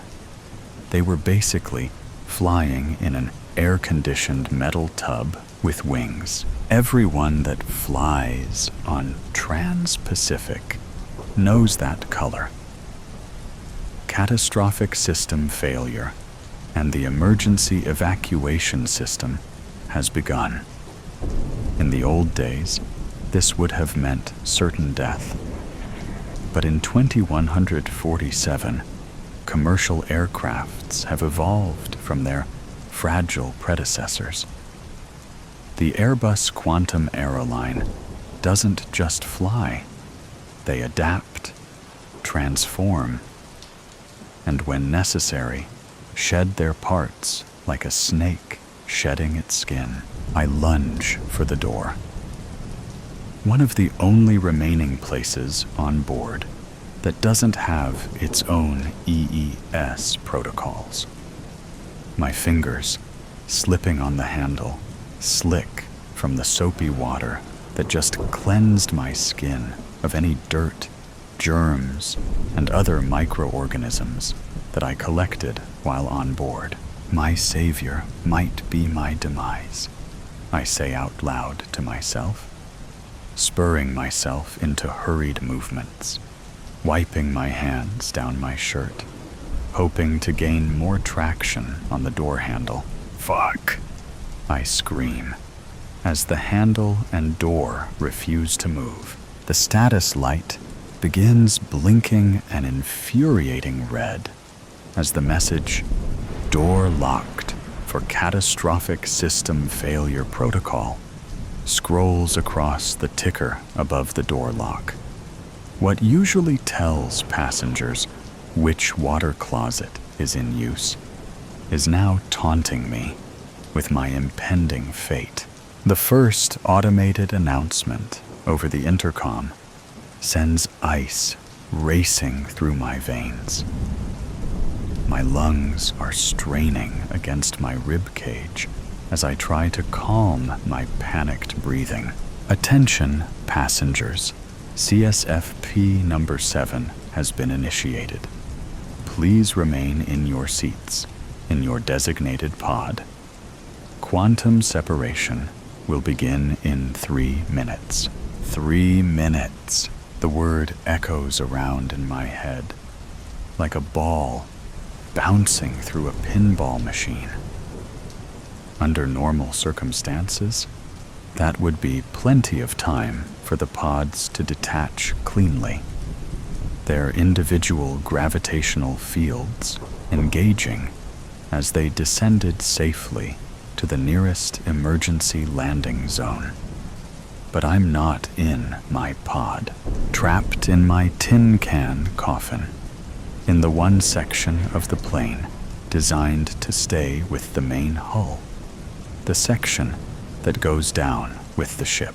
My mind whirs as I try to remember the schematics video they played at the beginning of our flight.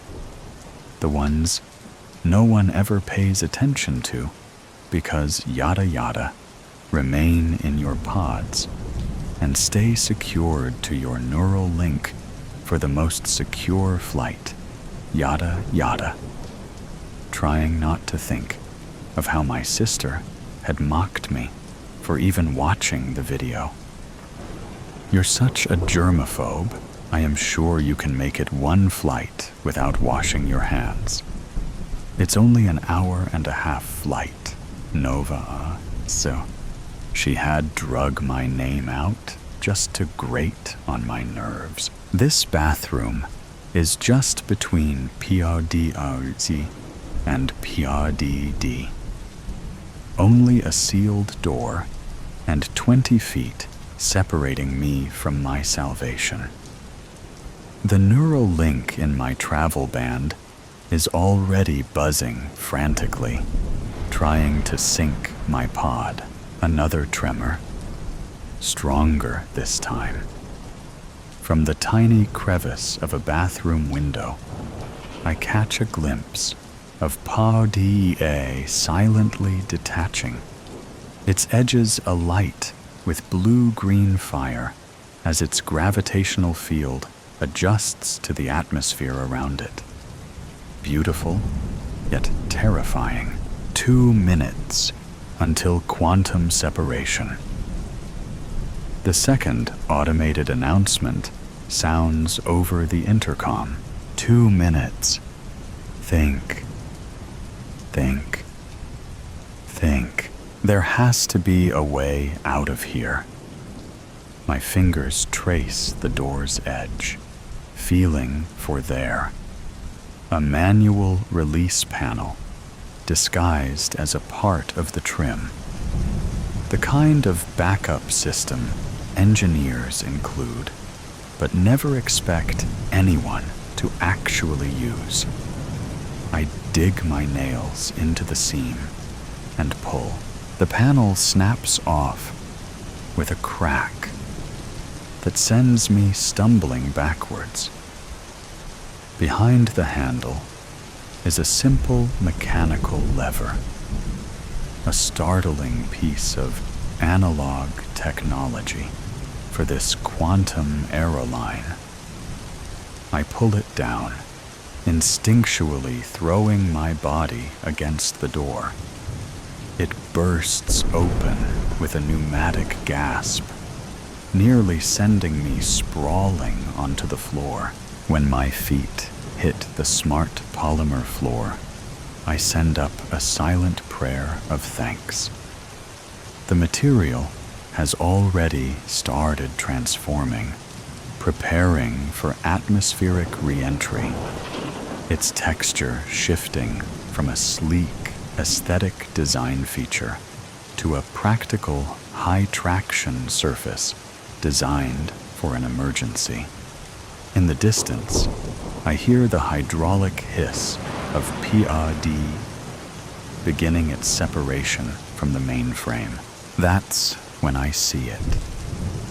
My salvation. Pudsey.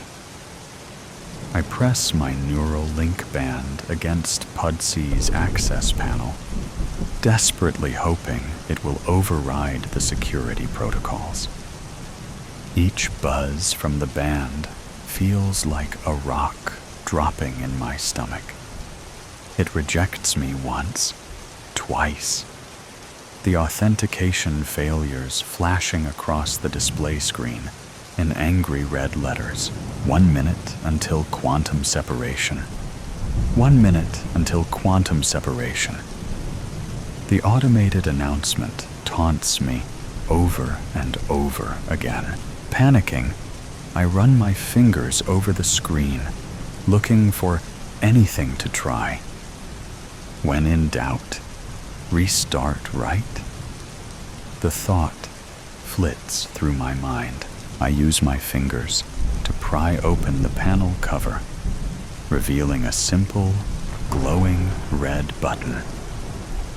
Such an archaic solution, hiding in plain sight, a physical reset in a world of AI and neural commands. Slamming my hand against it, I pray to whatever gods might be listening that the oldest trick in the tech world will work one more time. 30 seconds until quantum separation. The announcement washes over me like a bucket of ice water. The walls of POD begin to vibrate as the clamps begin to initiate their release sequence. The panel flickers from red to amber. The reset seems to have done something, not a full access grant, but a system reboot that might give me enough time. Emergency reset detected. System reinitialization in progress. The words flash across the access panel. I run. The door to POD slides halfway open, then freezes, caught between evacuation and reboot protocols, forcing my body through the gap, ignoring the sharp parts of the doorframe cutting into my clothes and skin, willing my body to get as small as possible. The system blares warnings through the pod speakers. Unauthorized entry detected. Security breach in PODC. Inside, the other passengers stare at me with a mixture of shock and confusion. The woman they had written off as collateral damage amongst the wreckage of this impending crash, defying both protocol and probability. The flight attendant assigned to our POD makes to move towards me, then hesitates as another announcement cuts through the chaos. 10 seconds until quantum separation. I dive into my seat. The neural interface recognizes my presence as soon as my hand hits the armrest. The familiar tingle of the neural link washes over me as the pod's systems integrate my biometrics into their separation calculations. For a moment, I think I can feel the algorithms adjusting, compensating for my return. My body sags with relief as my harness straps me into the pod. Did I damn us all with my return? Where pirates came to die. A breath of wind slithered through the ruins and tumbled across his weathered face as he pressed the shard of limestone down the dry ashlar wall, leaving a new etched tally mark. It was a dimly lit chamber inside what was once the world's most notorious pirate prison. For him, it was a sanctuary, a place of refuge. Once the web developer for Shackleford Inc., in a city of skyscrapers, eclectic culture, and ultra-modern technology, Tom Malone scanned his Neanderthal calendar. 240 tallies made up the wall. Some were circled, and only he knew why. Gone were the titles of husband, employee, and neighbor. Given his isolated surroundings, the term castaway was more appropriate.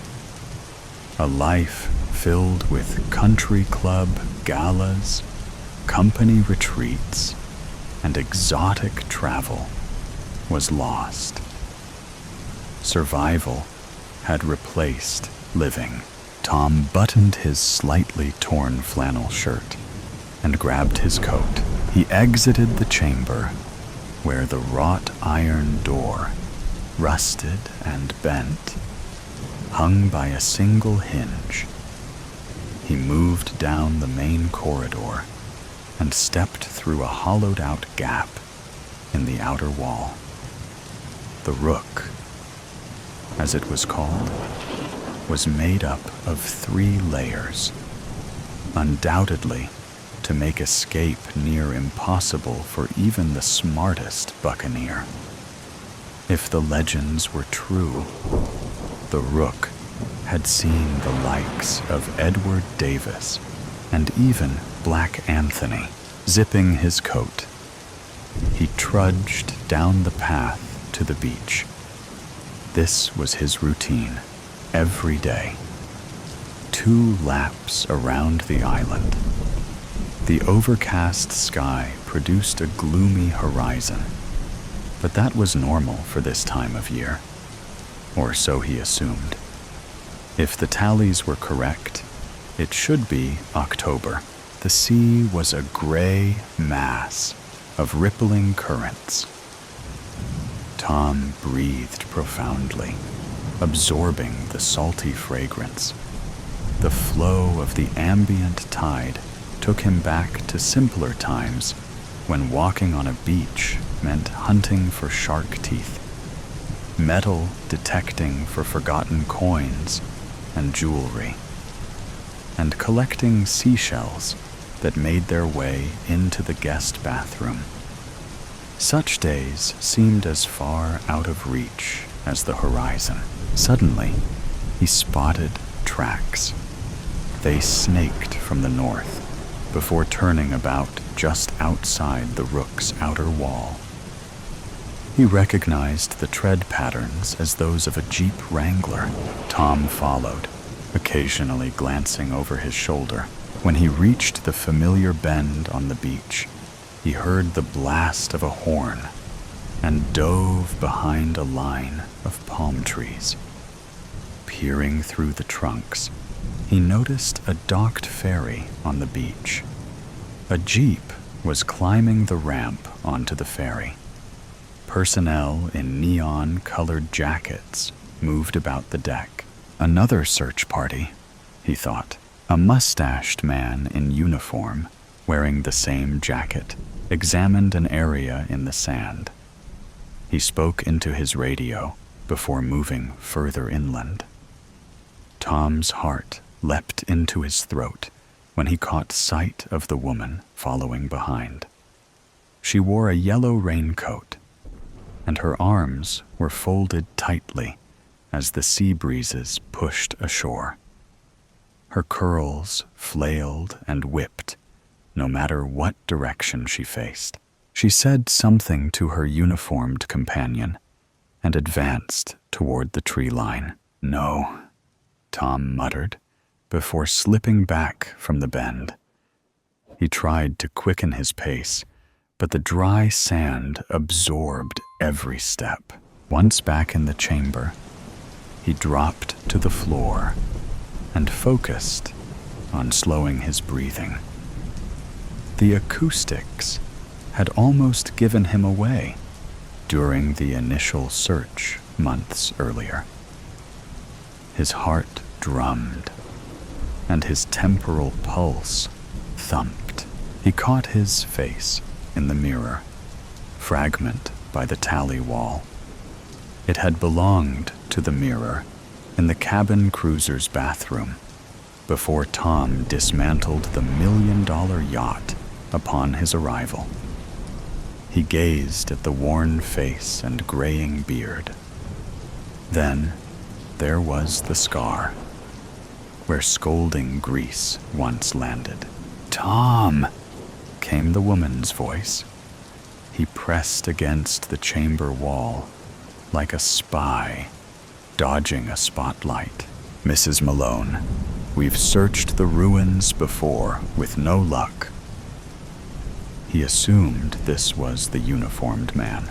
Tom felt his way down the chamber wall and gripped a loose stone. After a few careful tugs, it came out of its place. He reached into the cavity and pulled out the dust-covered Glock. "Tom!" Squeezing the seasoned grip He inhaled deeply, closed his eyes, and exhaled. His mind traveled to the frost-covered day after his father was buried. Tom opened the gun cabinet and retrieved the pistol his father taught him to shoot with. "This will be yours someday," he would say at the range. Tom choked back the mist that wanted to erupt from his eyes. None of it matters now. Too much has happened. He took another lungful before pursing his lips and blowing out. He eyed the tallied wall and totaled the circled marks. 16. He suspected as much, but now he knew. One bullet remained. "We need to call off the search," he called out, his voice nearer than before. That meant she was too. "No, he's here. I know it," came her distraught and shaking voice. Tom pressed harder to the wall. He hoped the ancient stone could absorb him and conceal any trace of a man desperate to remain in the shadows. "Ma'am, the weather is slowing us down, and the city cannot afford a stranded ferry with personnel on board. Would you stop if it was your... not if it meant putting others in danger." He ran his free hand over the scar. He traced the tight line of skin that ran from beneath his eye to the corner of his mouth. The sting had subsided long ago, but the hurt ran deep. "Please," she pleaded, "just let me look in here." The man radioed the ferry that he was making a final sweep of the old ruins, and that preparations for departure should begin immediately. For a moment, all was still. "Tom!" came the frantic echo. He slid his finger over the cold trigger. "Never again will you scar me, Maria," he whispered. A single shot rang from the remnants of a place where pirates came to die. The drought. Summer died 50 years ago, and autumn never came. The sky was a hard shell of endless blue, unbroken by clouds, as if God had dipped his paintbrush in cobalt and forgotten to rinse it out. Heat waves shimmered off the asphalt like restless ghosts, and the air tasted faintly of burnt rubber and dust, the stale breath of a town stuck in time. Cedar Ridge had always been small, a thumbprint on the back roads of nowhere. There were farms, of course, though most had dried up and blown away with the last real rain. What remained were brittle corn stalks, blackened and skeletal, standing in neat rows like mourners at a graveside. The few farmers left mumbled about drought-resistant crops, but spoke of miracles with the same dry hopelessness they reserved for paying taxes. Rust scabs bloomed on the water towers, and the gas station on Main Street had stopped carrying windshield wiper fluid years ago. No need for it when the sky never wept. They still sold beer, though, and on days when the heat pressed down like a fist, the townsfolk gathered in the shade of the Sinclair station's green dinosaur sign, cold cans sweating in their hands. It was there, leaning against the faded scales of that prehistoric beast, that Tom Weaver saw the stranger for the first time. The man came walking up the road from the south, where the horizon quivered like molten glass. He wore black, a suit crisp as a knife edge, and carried a battered leather suitcase in one hand. A wide-brimmed hat shaded his face, but there was something unsettling about him, even from a distance. He didn't stumble or waver in the heat the way normal men did. His stride was steady, purposeful, as if he carried winter in his pocket. "Ain't seen a salesman in years," muttered Earl Granger, wiping sweat from his forehead with a grease-streaked rag. "What the hell's he sellin'? Coffins?"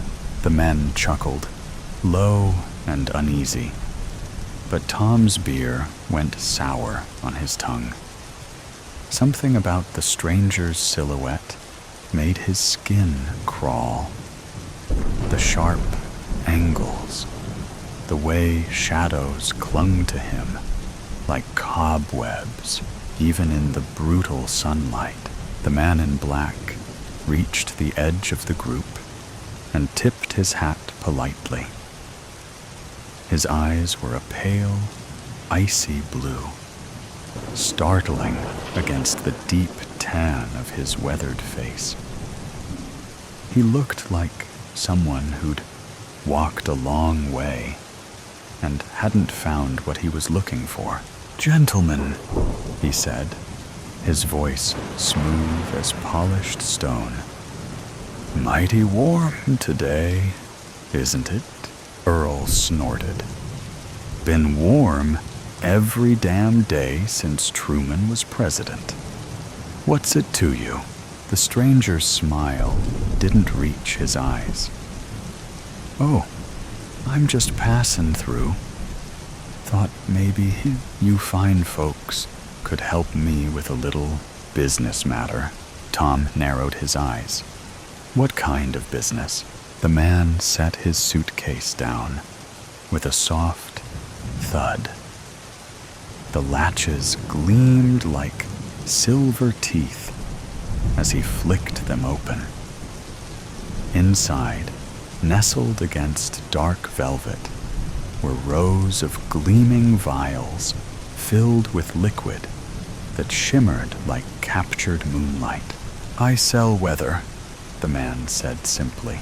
There was a beat of stunned silence, followed by a bark of laughter from Earl. "Weather? You gotta be kidding me. What's next? Bottled air?" The stranger didn't flinch. "Rain, snow, a cool breeze on a summer's day. I've got it all. Guaranteed to work or your money back." Tom stepped closer, curiosity prickling beneath his unease. He peered into the case, mesmerized by the swirling colors. One vial shimmered with iridescent blues and silvers, like the reflection of moonlight on water. Another glowed a fierce, fiery red. "How much?" Tom asked before he could stop himself. The stranger's lips curved into that unsettling smile again. "For you, sir? A bargain. One memory, freely given." Tom blinked. "A memory? Just a little thing," the man assured him. "Something you won't miss. In exchange, I'll give you enough rain to fill your fields for a season." Earl spat on the ground. "This is bullshit. Come on, Tommy, let's get out of here." But Tom's heart was pounding.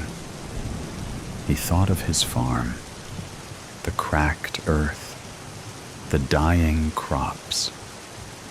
Thought of his wife, Ellie, who hadn't smiled in months because she knew what was coming. The bank foreclosure, the auction, the slow death of everything they'd built together. "What kind of memory?" Tom asked hoarsely.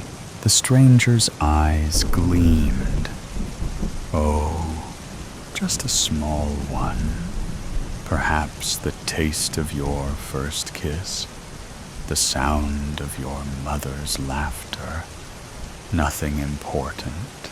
Tom hesitated, then nodded. "Deal." The man in black extended a gloved hand, and Tom shook it.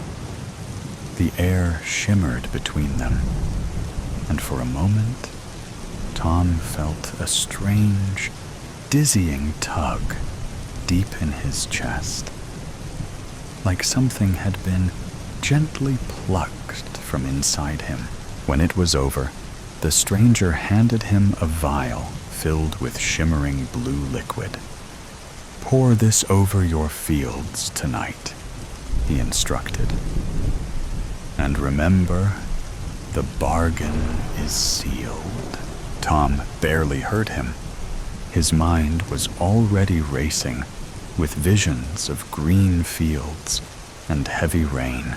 That night, under a sky still stubbornly cloudless, Tom stood at the edge of his withered fields. The brittle corn stalks rattled faintly in the dry breeze, a chorus of death. His hands trembled as he uncorked the vial, the shimmering blue liquid catching what little starlight there was.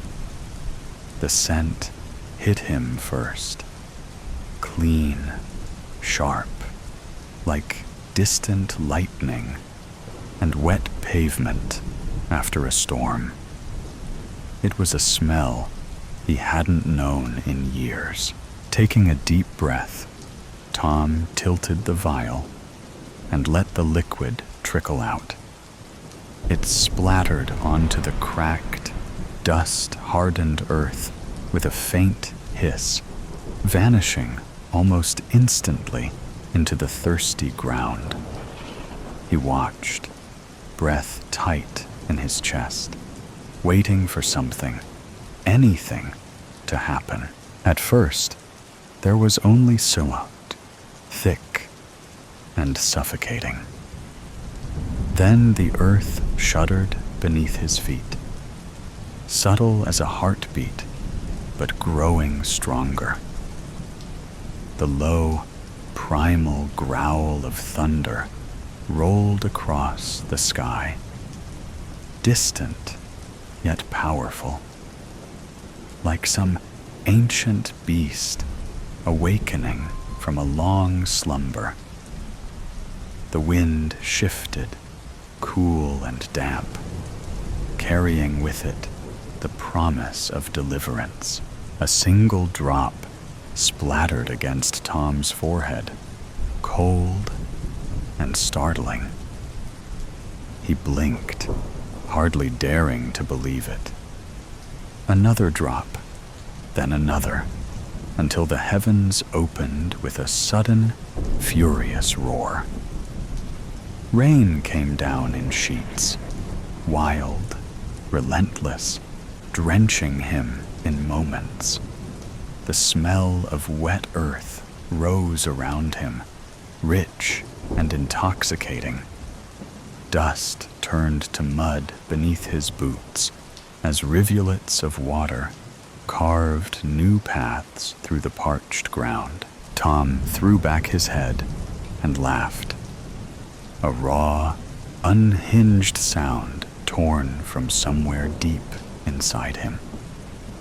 He spread his arms wide, welcoming the downpour like a sinner at baptism.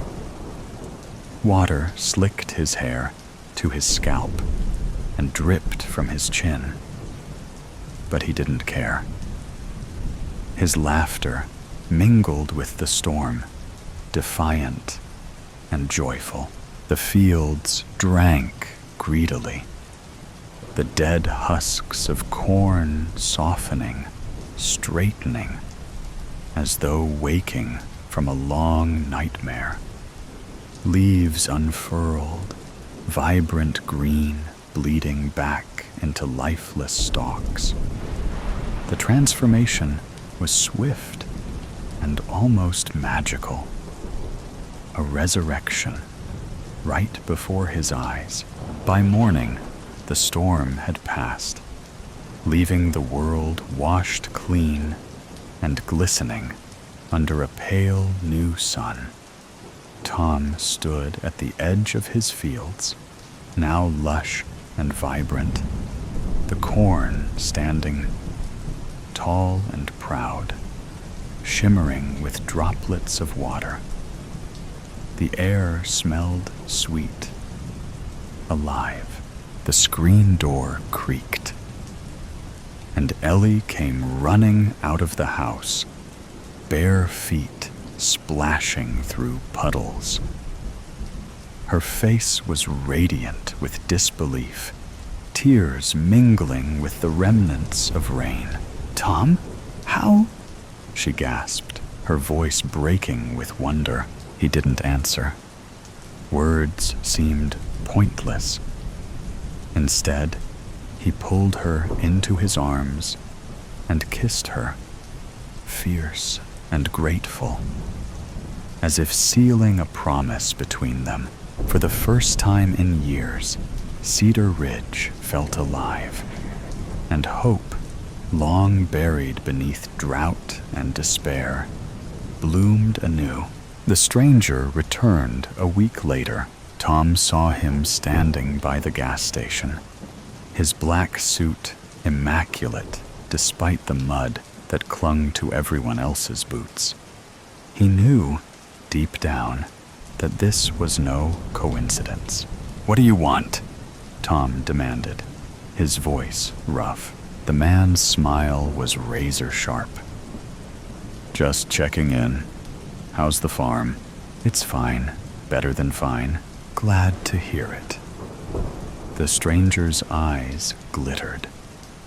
"But you see, Mr. Weaver, memories are tricky things. Sometimes they're connected in ways we don't expect." Tom frowned. "What are you talking about?" The man tilted his head. "Tell me, Tom, do you remember your wife's name?" Tom opened his mouth, then froze. A cold dread crept up his spine. He could see her face clearly, her bright eyes, the curve of her smile, but her name was gone, slipped through his fingers like water. "No," Tom whispered, horror dawning. "No, that's not possible." "Ah," the stranger said softly. "A shame. But as I said, a small thing. Nothing important."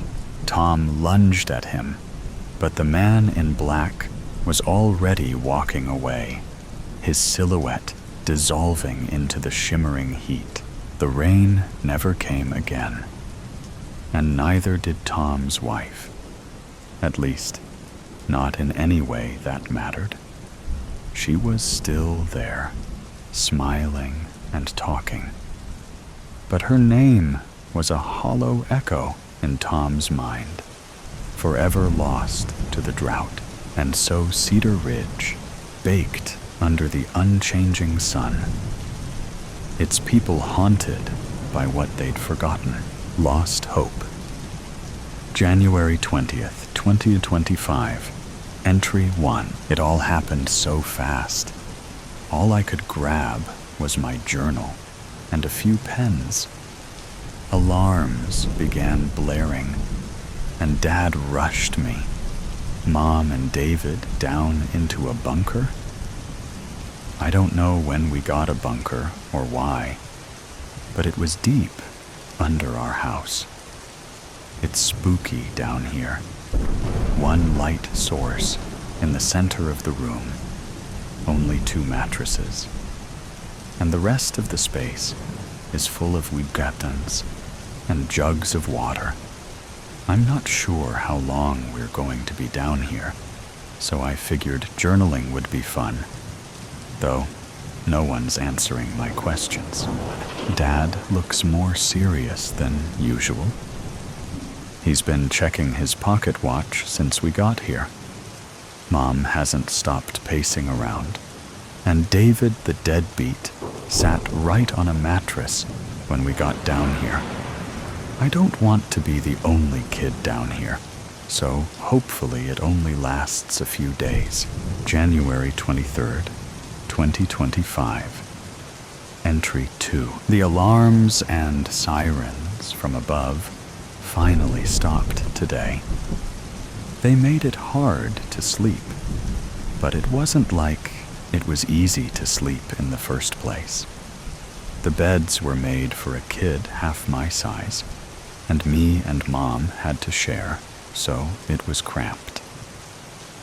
I still don't know why we are down here, but it's looking like it's going to be a little longer than a few days. It smells down here.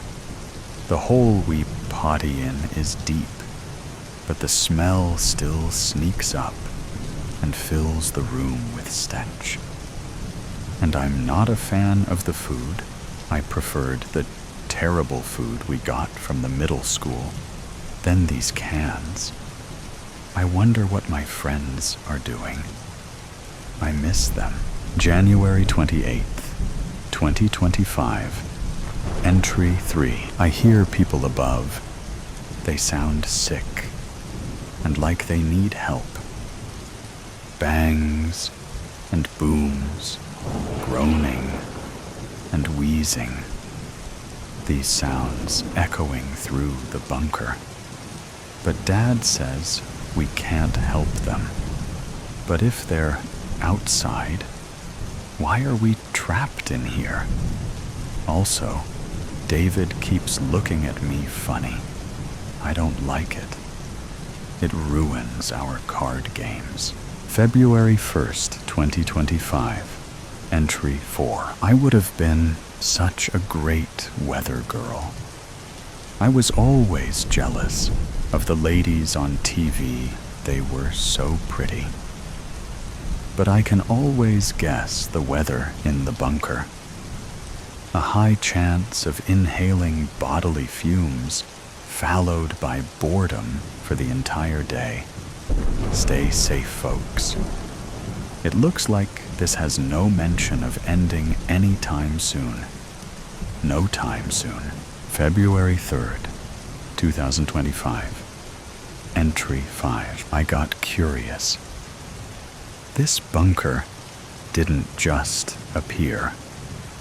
Dad must have built it. And that means he knew something. Knew this was coming. Why didn't he warn us? He has a small leather journal. Keeps it tucked inside his blazer pocket. I know I shouldn't, but I need to see what's inside. February 7th, 2025. Entry 6. I started bleeding. I didn't know what to do. I just kept crying and crying. My mom was trying to comfort and explain what was happening, but I thought I was dying. It didn't help that David kept looking at the stain on my pants. I was so embarrassed. I hate him. I hate having to be around him, and he won't stop looking at me. I wish I could just vanish. February 8th, 2025. Entry 7. I stayed up while everyone was sleeping. Dad doesn't sleep with his blazer on, so I was able to grab the journal and look through it. None of it made sense, though. There were just symbols scribbled all through the journal, but I've seen him writing in it. Why draw these symbols? What does it mean? I also think David caught me snooping, because when I walked over to his and Dad's bed, he was shifting around. If he tells, I don't know what Dad will do. February 10th, 2025, entry 8. David never said anything about the journal, so I think I'm in the clear. I'm becoming direly bored. David sits on his bed all day. Mom keeps replaying solitaire, and Dad is just checking his watch and journaling. No conversation is killing me. There's nothing new, no fresh air, and I never know if it's nighttime or not. If this is survival, is it even worth it? February 10th, 2025, entry 9. I climbed to the top of the ladder to see if I could hear anything. I almost fell down because the ladder was old and the bars shifted. That fall could have been really bad. Most of the noises from above had stopped, and so it's just been silence. But when I pressed my ear to the hatch, I could feel vibrations, almost like a buzzing, like a wasp. There's still a world out there, I think. February 12th, 2025, entry 9. I asked Dad about the buzzing, since now it's loud enough to be slightly heard from in the bunker. He, of course, didn't answer me, but he looked concerned by me asking. I couldn't take it. He had just stared at the hatch and then gave me his pocket watch. February. So much has happened. I lost my pens, so I couldn't write anything. It all feels so frozen. Nothing is moving anymore. Nothing's the same. My mind has run out of thoughts. The noises above are muffled. The only thing I feel is my heart bumping in my chest. Dad stopped checking his watch. He no longer writes anymore. I miss showering. My body is so dirty, even though I scrub so much. No matter how hard I try, the dirt won't come off. I catch my dad looking at the ceiling every day now. He's probably thinking what we both have been thinking this entire time. Is it safe to go up yet? He always looks scared whenever the thought crosses his mind. I can see it. His dread of what's to come. Why won't he tell me? Is it so terrible? Maybe I should find out for myself. It would be better than being in this casket. I'm tired of soup. I'm so tired. I want him to hug me. I want a hug so bad. It's been so long since I've been hugged. But I can't. I can't accept his comfort. It's hurting him to know he can't help me. A hug from Mom would've. She gave the best hugs. The buzzings never stopped before. So many continuous days with that buzzing in my ear. It's finally gone. Something changed. I have to take this chance. Dad would try to stop me if he knew. I have to do it now while he's asleep. I know you're reading this now, Dad. I love you. I wasn't strong enough. Forgive me. Reality checked. Maggie stared out the kitchen window, her brow knitted in quiet contemplation as she waited for her coffee to finish brewing. The sun poured through the window, warm and radiant. Yet something felt off. It had rained throughout the night. She recalled the rhythmic pitter-patter against her bedroom window and the wind wailing through the trees.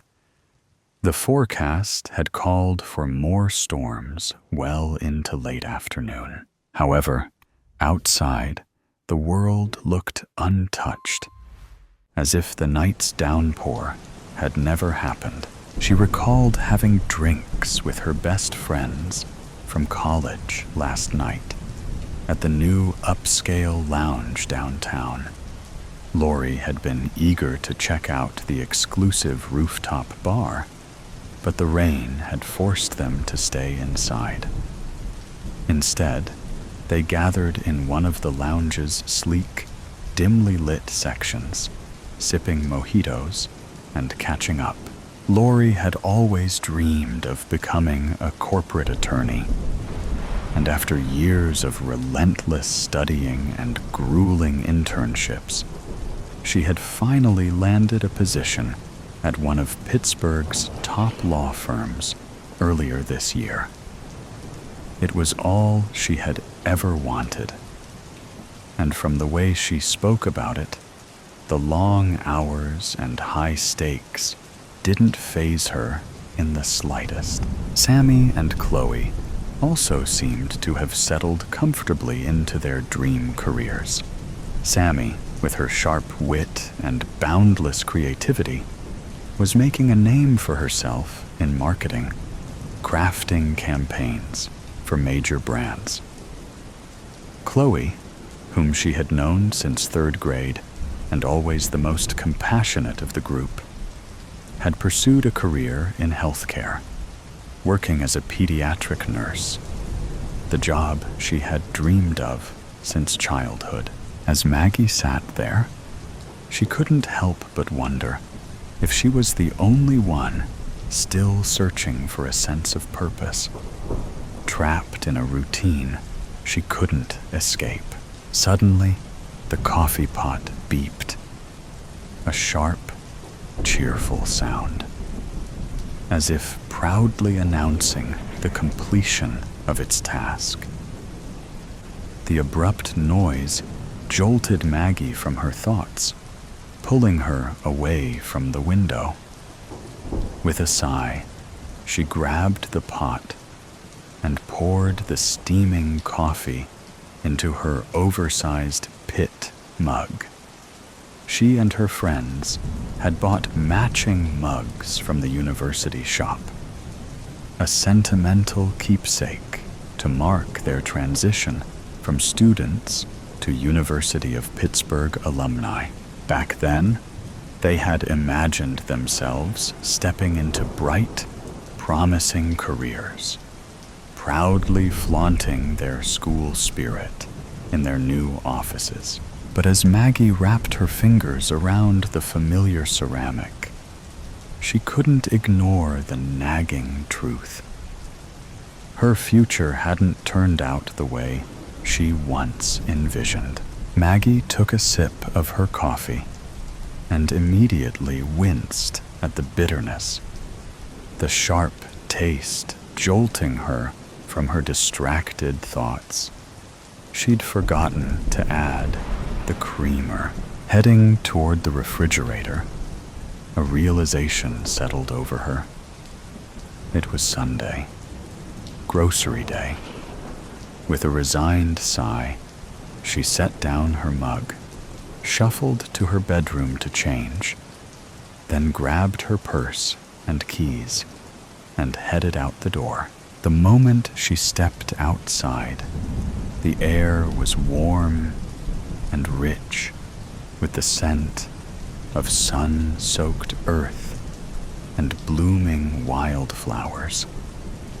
No trace of petrichor, no lingering dampness on the pavement. It was as if the storm she so vividly remembered had never happened at all. Maggie swallowed, her throat dry and tight. Something was off. She could feel it in her bones, an uncanny sense that the world had shifted on its axis while she slept. She glanced across the street and noticed her neighbors gathered on their lawns, laughing and chatting as if it were a holiday. Odd, she thought. But what unsettled her most was Mr. Burns. The older man was usually a storm cloud of irritation, no matter the day. He'd spent his life working at the same furniture store his great-great-grandfather had built, forever grumbling about long hours and slow employees. Just yesterday, after another exhausting Saturday shift, his voice had carried across the street, complaining about sluggish junior workers, while his wife, Mrs. Burns, stood by the door, nodding in passive agreement, with an umbrella in hand, as he stomped into the house.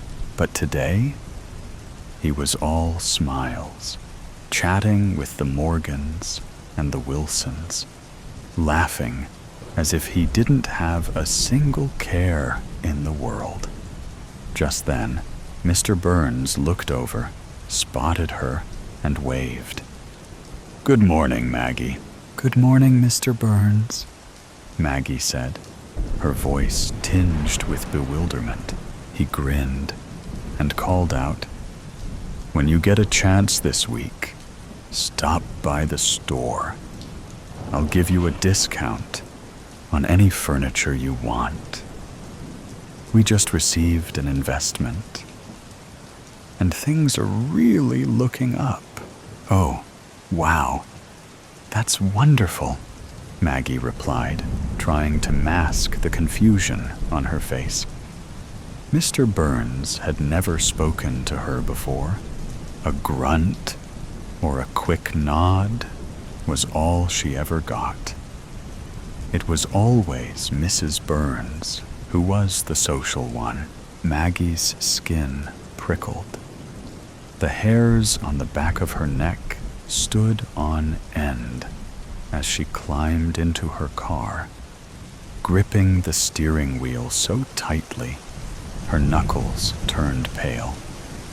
Something definitely isn't right, she thought. First, the weather seemed odd, and now her neighbor was acting like an entirely different person. Maybe it's just me.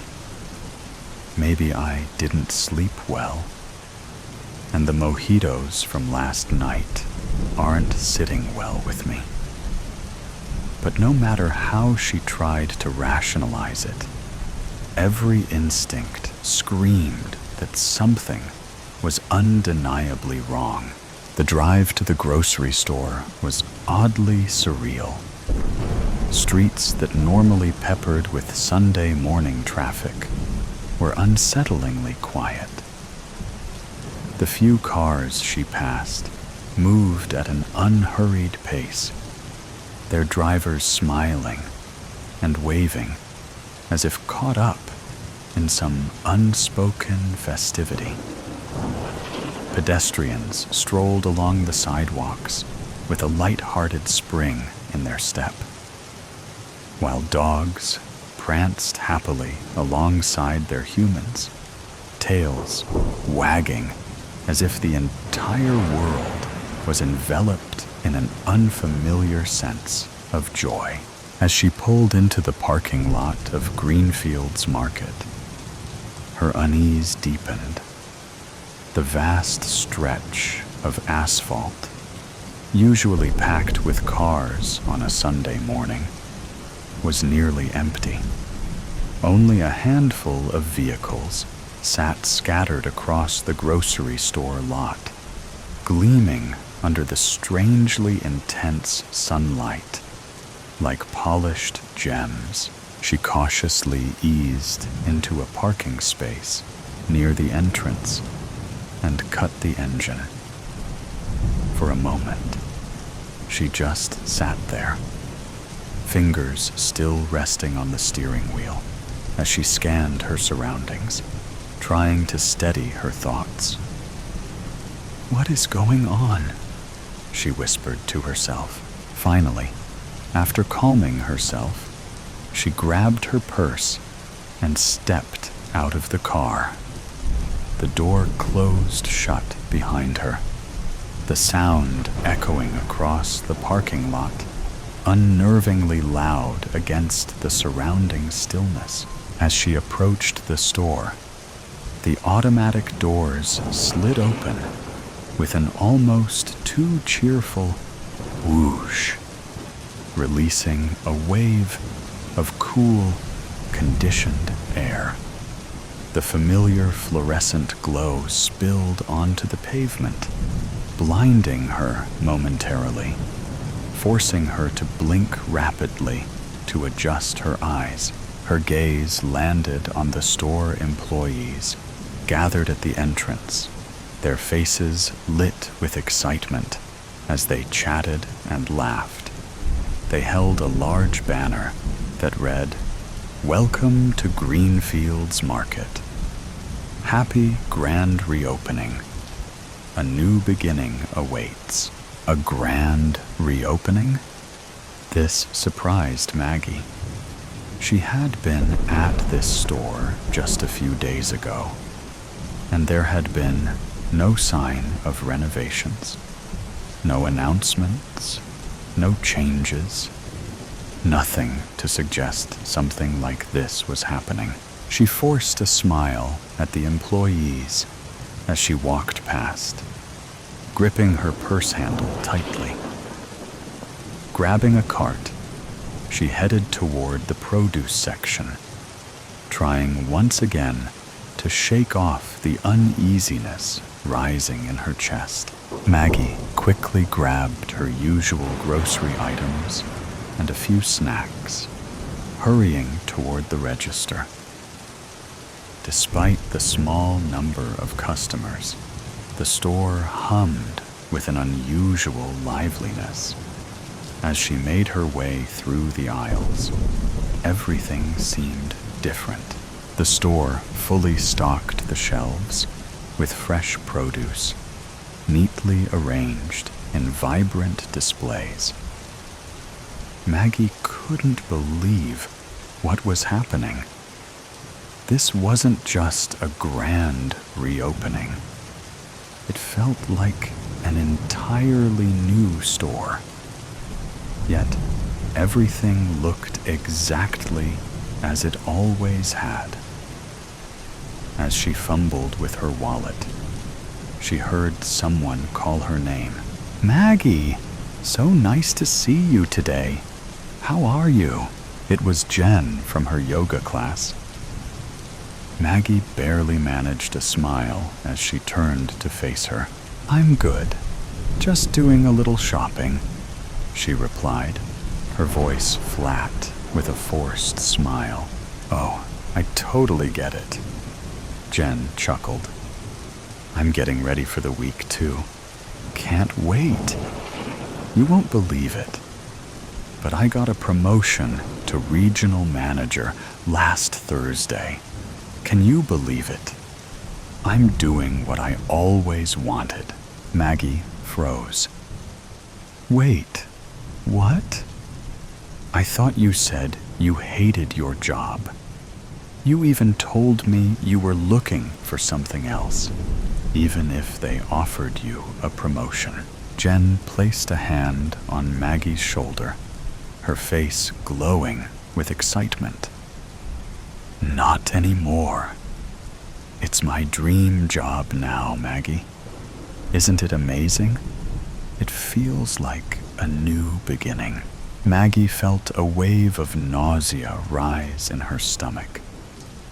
Her head spun, and her heart began to race. This didn't feel right.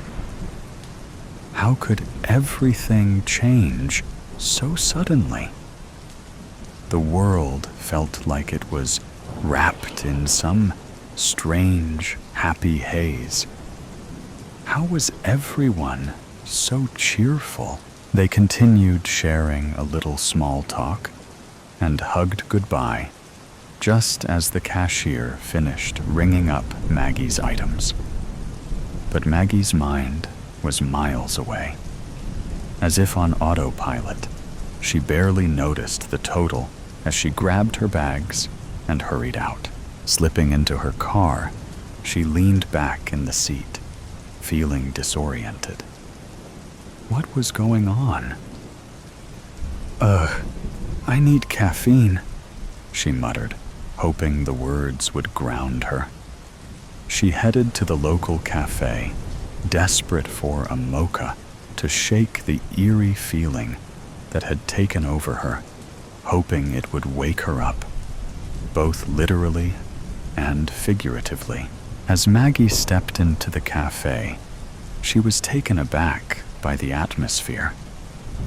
It wasn't the usual hectic, impatient crowd, with long lines and customers in a rush.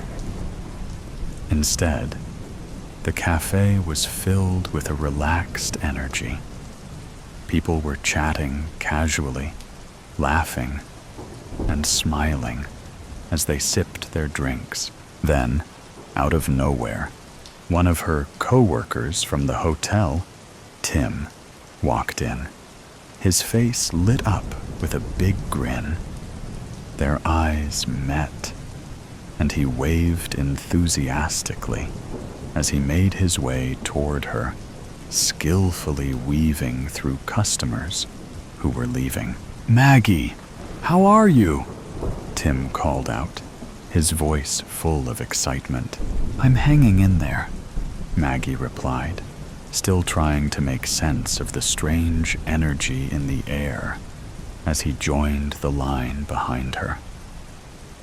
Tim worked as a bartender at the hotel and was also an aspiring musician, playing local gigs with his band. "Maggie, you won't believe it." Tim's eyes were sparkling as he leaned in closer. "I just signed a huge deal." "What? No way.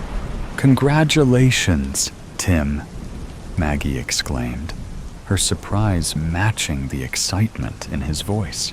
Tim couldn't contain his joy. "Yeah, my band got signed to a record label yesterday. It's my dream, and it's happening."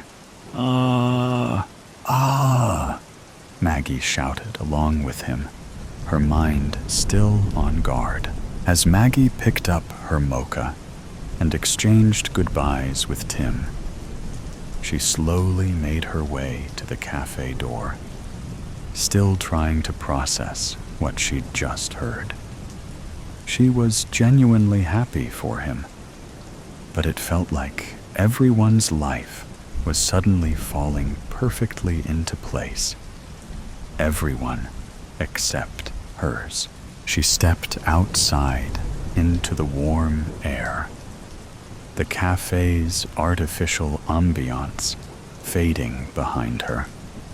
As her foot hit the pavement and the fresh air brushed her face, a shiver ran through her, a silent reminder that something was wrong. The streets remained unnervingly serene. Everywhere she looked, people seemed to be exactly where they were meant to be. As she drove home, the familiar scene mirrored the one she had seen on her way to the store. She passed a man sitting on a bench, sketching in a notebook, his face radiating quiet contentment. A woman jogged by, her expression one of pure determination, as if every step brought her closer to her passion. Even the baristas at the cafe earlier seemed to move in perfect harmony, clearly in their element. It was as if the world had shifted into some perfect version of itself, where everyone had found their calling. Maggie's stomach tightened as she pulled into her driveway, the weight of the day settling in. The laughter, the smiles, the overwhelming sense of satisfaction. It all felt surreal and too perfect. She quickly collected her groceries and rushed into her apartment, her haven from the unsettling aura of perfection that seemed to envelop everyone around her. How could everyone else be so content, so perfectly aligned with their passions, while she felt like she was just existing? The world outside her window seemed too vibrant, too flawless. The more she thought about it, the more it felt like a carefully crafted facade, one that taunted her with its perfection, mocking her unfulfilled aspirations. After putting away the groceries, she glanced out the window and noticed the sky had darkened. Was it that late already? The day had passed in a blur.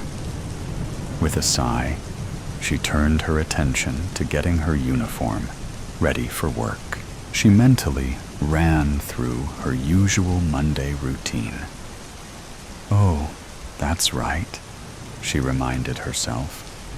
I need to meet with Mr. Carrollson about booking the VIP hall for this week's seminar. Since the large banquet hall is undergoing emergency renovations. Are you happy, Maggie?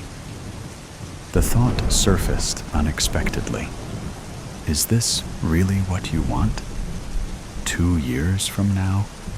5? 10? The questions lingered, unsettling and impossible to ignore.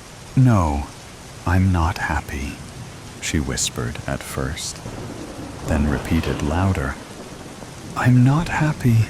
I'm a 29-year-old front office supervisor, stuck in a monotonous routine, she cried out, her voice breaking as tears spilled down her cheeks. Her voice trembled with frustration as she continued, her emotions pouring out unchecked. This isn't what I wanted. This isn't the life I dreamed of.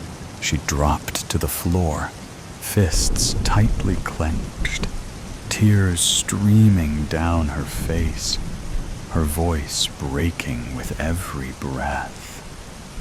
My dreams, my life, everyone around me is thriving, doing what they love, and I'm just stuck. The realization crushed her. The contrast between her stagnant reality and the world's perfect harmony pressing in like an unbearable weight. Seeing her friends last night had left her feeling small, inadequate. They had all progressed into their ideal careers.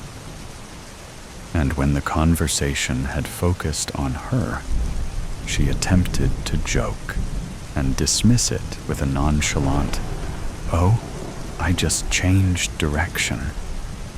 But the truth was harder to admit, even to herself.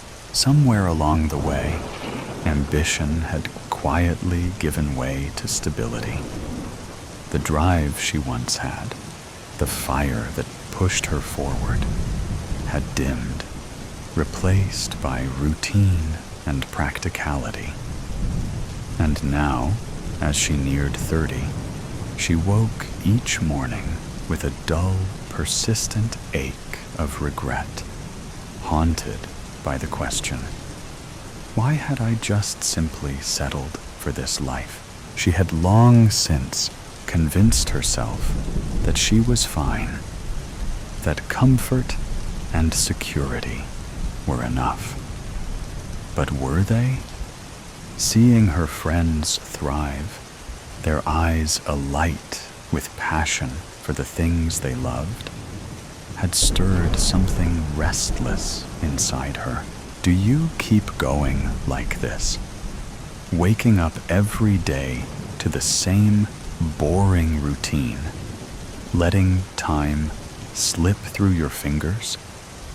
Or do you finally take a stand, make a change, and pursue the life and career you truly want?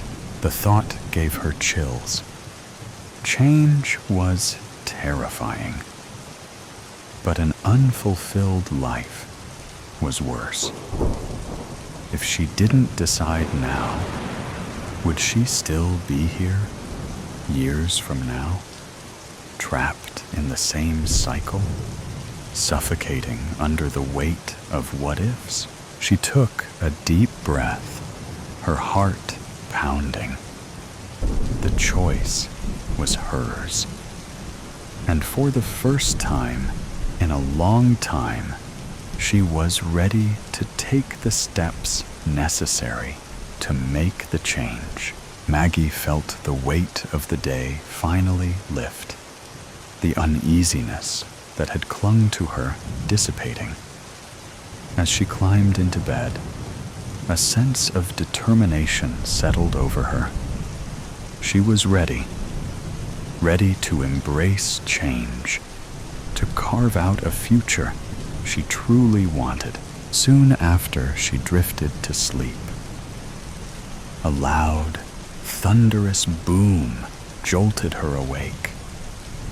Her eyes snapped open, blinking rapidly as she tried to gather her bearings. Rain pounded against the window, the storm outside mirroring the confusion swirling inside her. Half asleep, she reached for her phone. The screen lit up. 5:34 a.m. Sunday. Squinting, she frowned. Wait, Sunday? Did I read that right? She gasped, sitting up quickly, her heart racing. That couldn't be right. She had just lived through an entire day. She had gone shopping, talked to Jen, seen Tim, struggled with her emotions.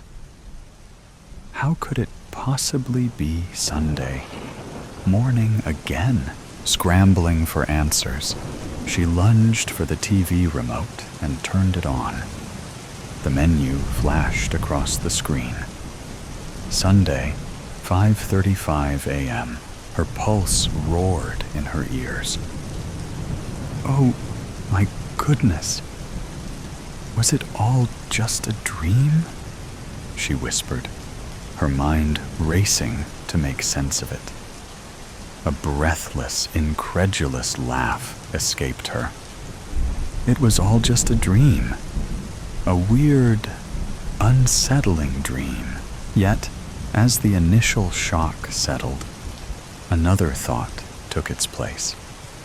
It had felt so real, so vivid, like she had actually lived it. But more than that, it had forced her to confront the very things she had been avoiding. Her doubts, her fears, and her regrets. Seeing her friends had been the catalyst, but the dream had been the wake-up call. Maybe, just maybe, it wasn't merely just a dream. Maybe it was a sign to stop waiting for the world to change for her. There's still time to pursue her dreams and embrace new beginnings. It wouldn't be easy, but it would be exciting.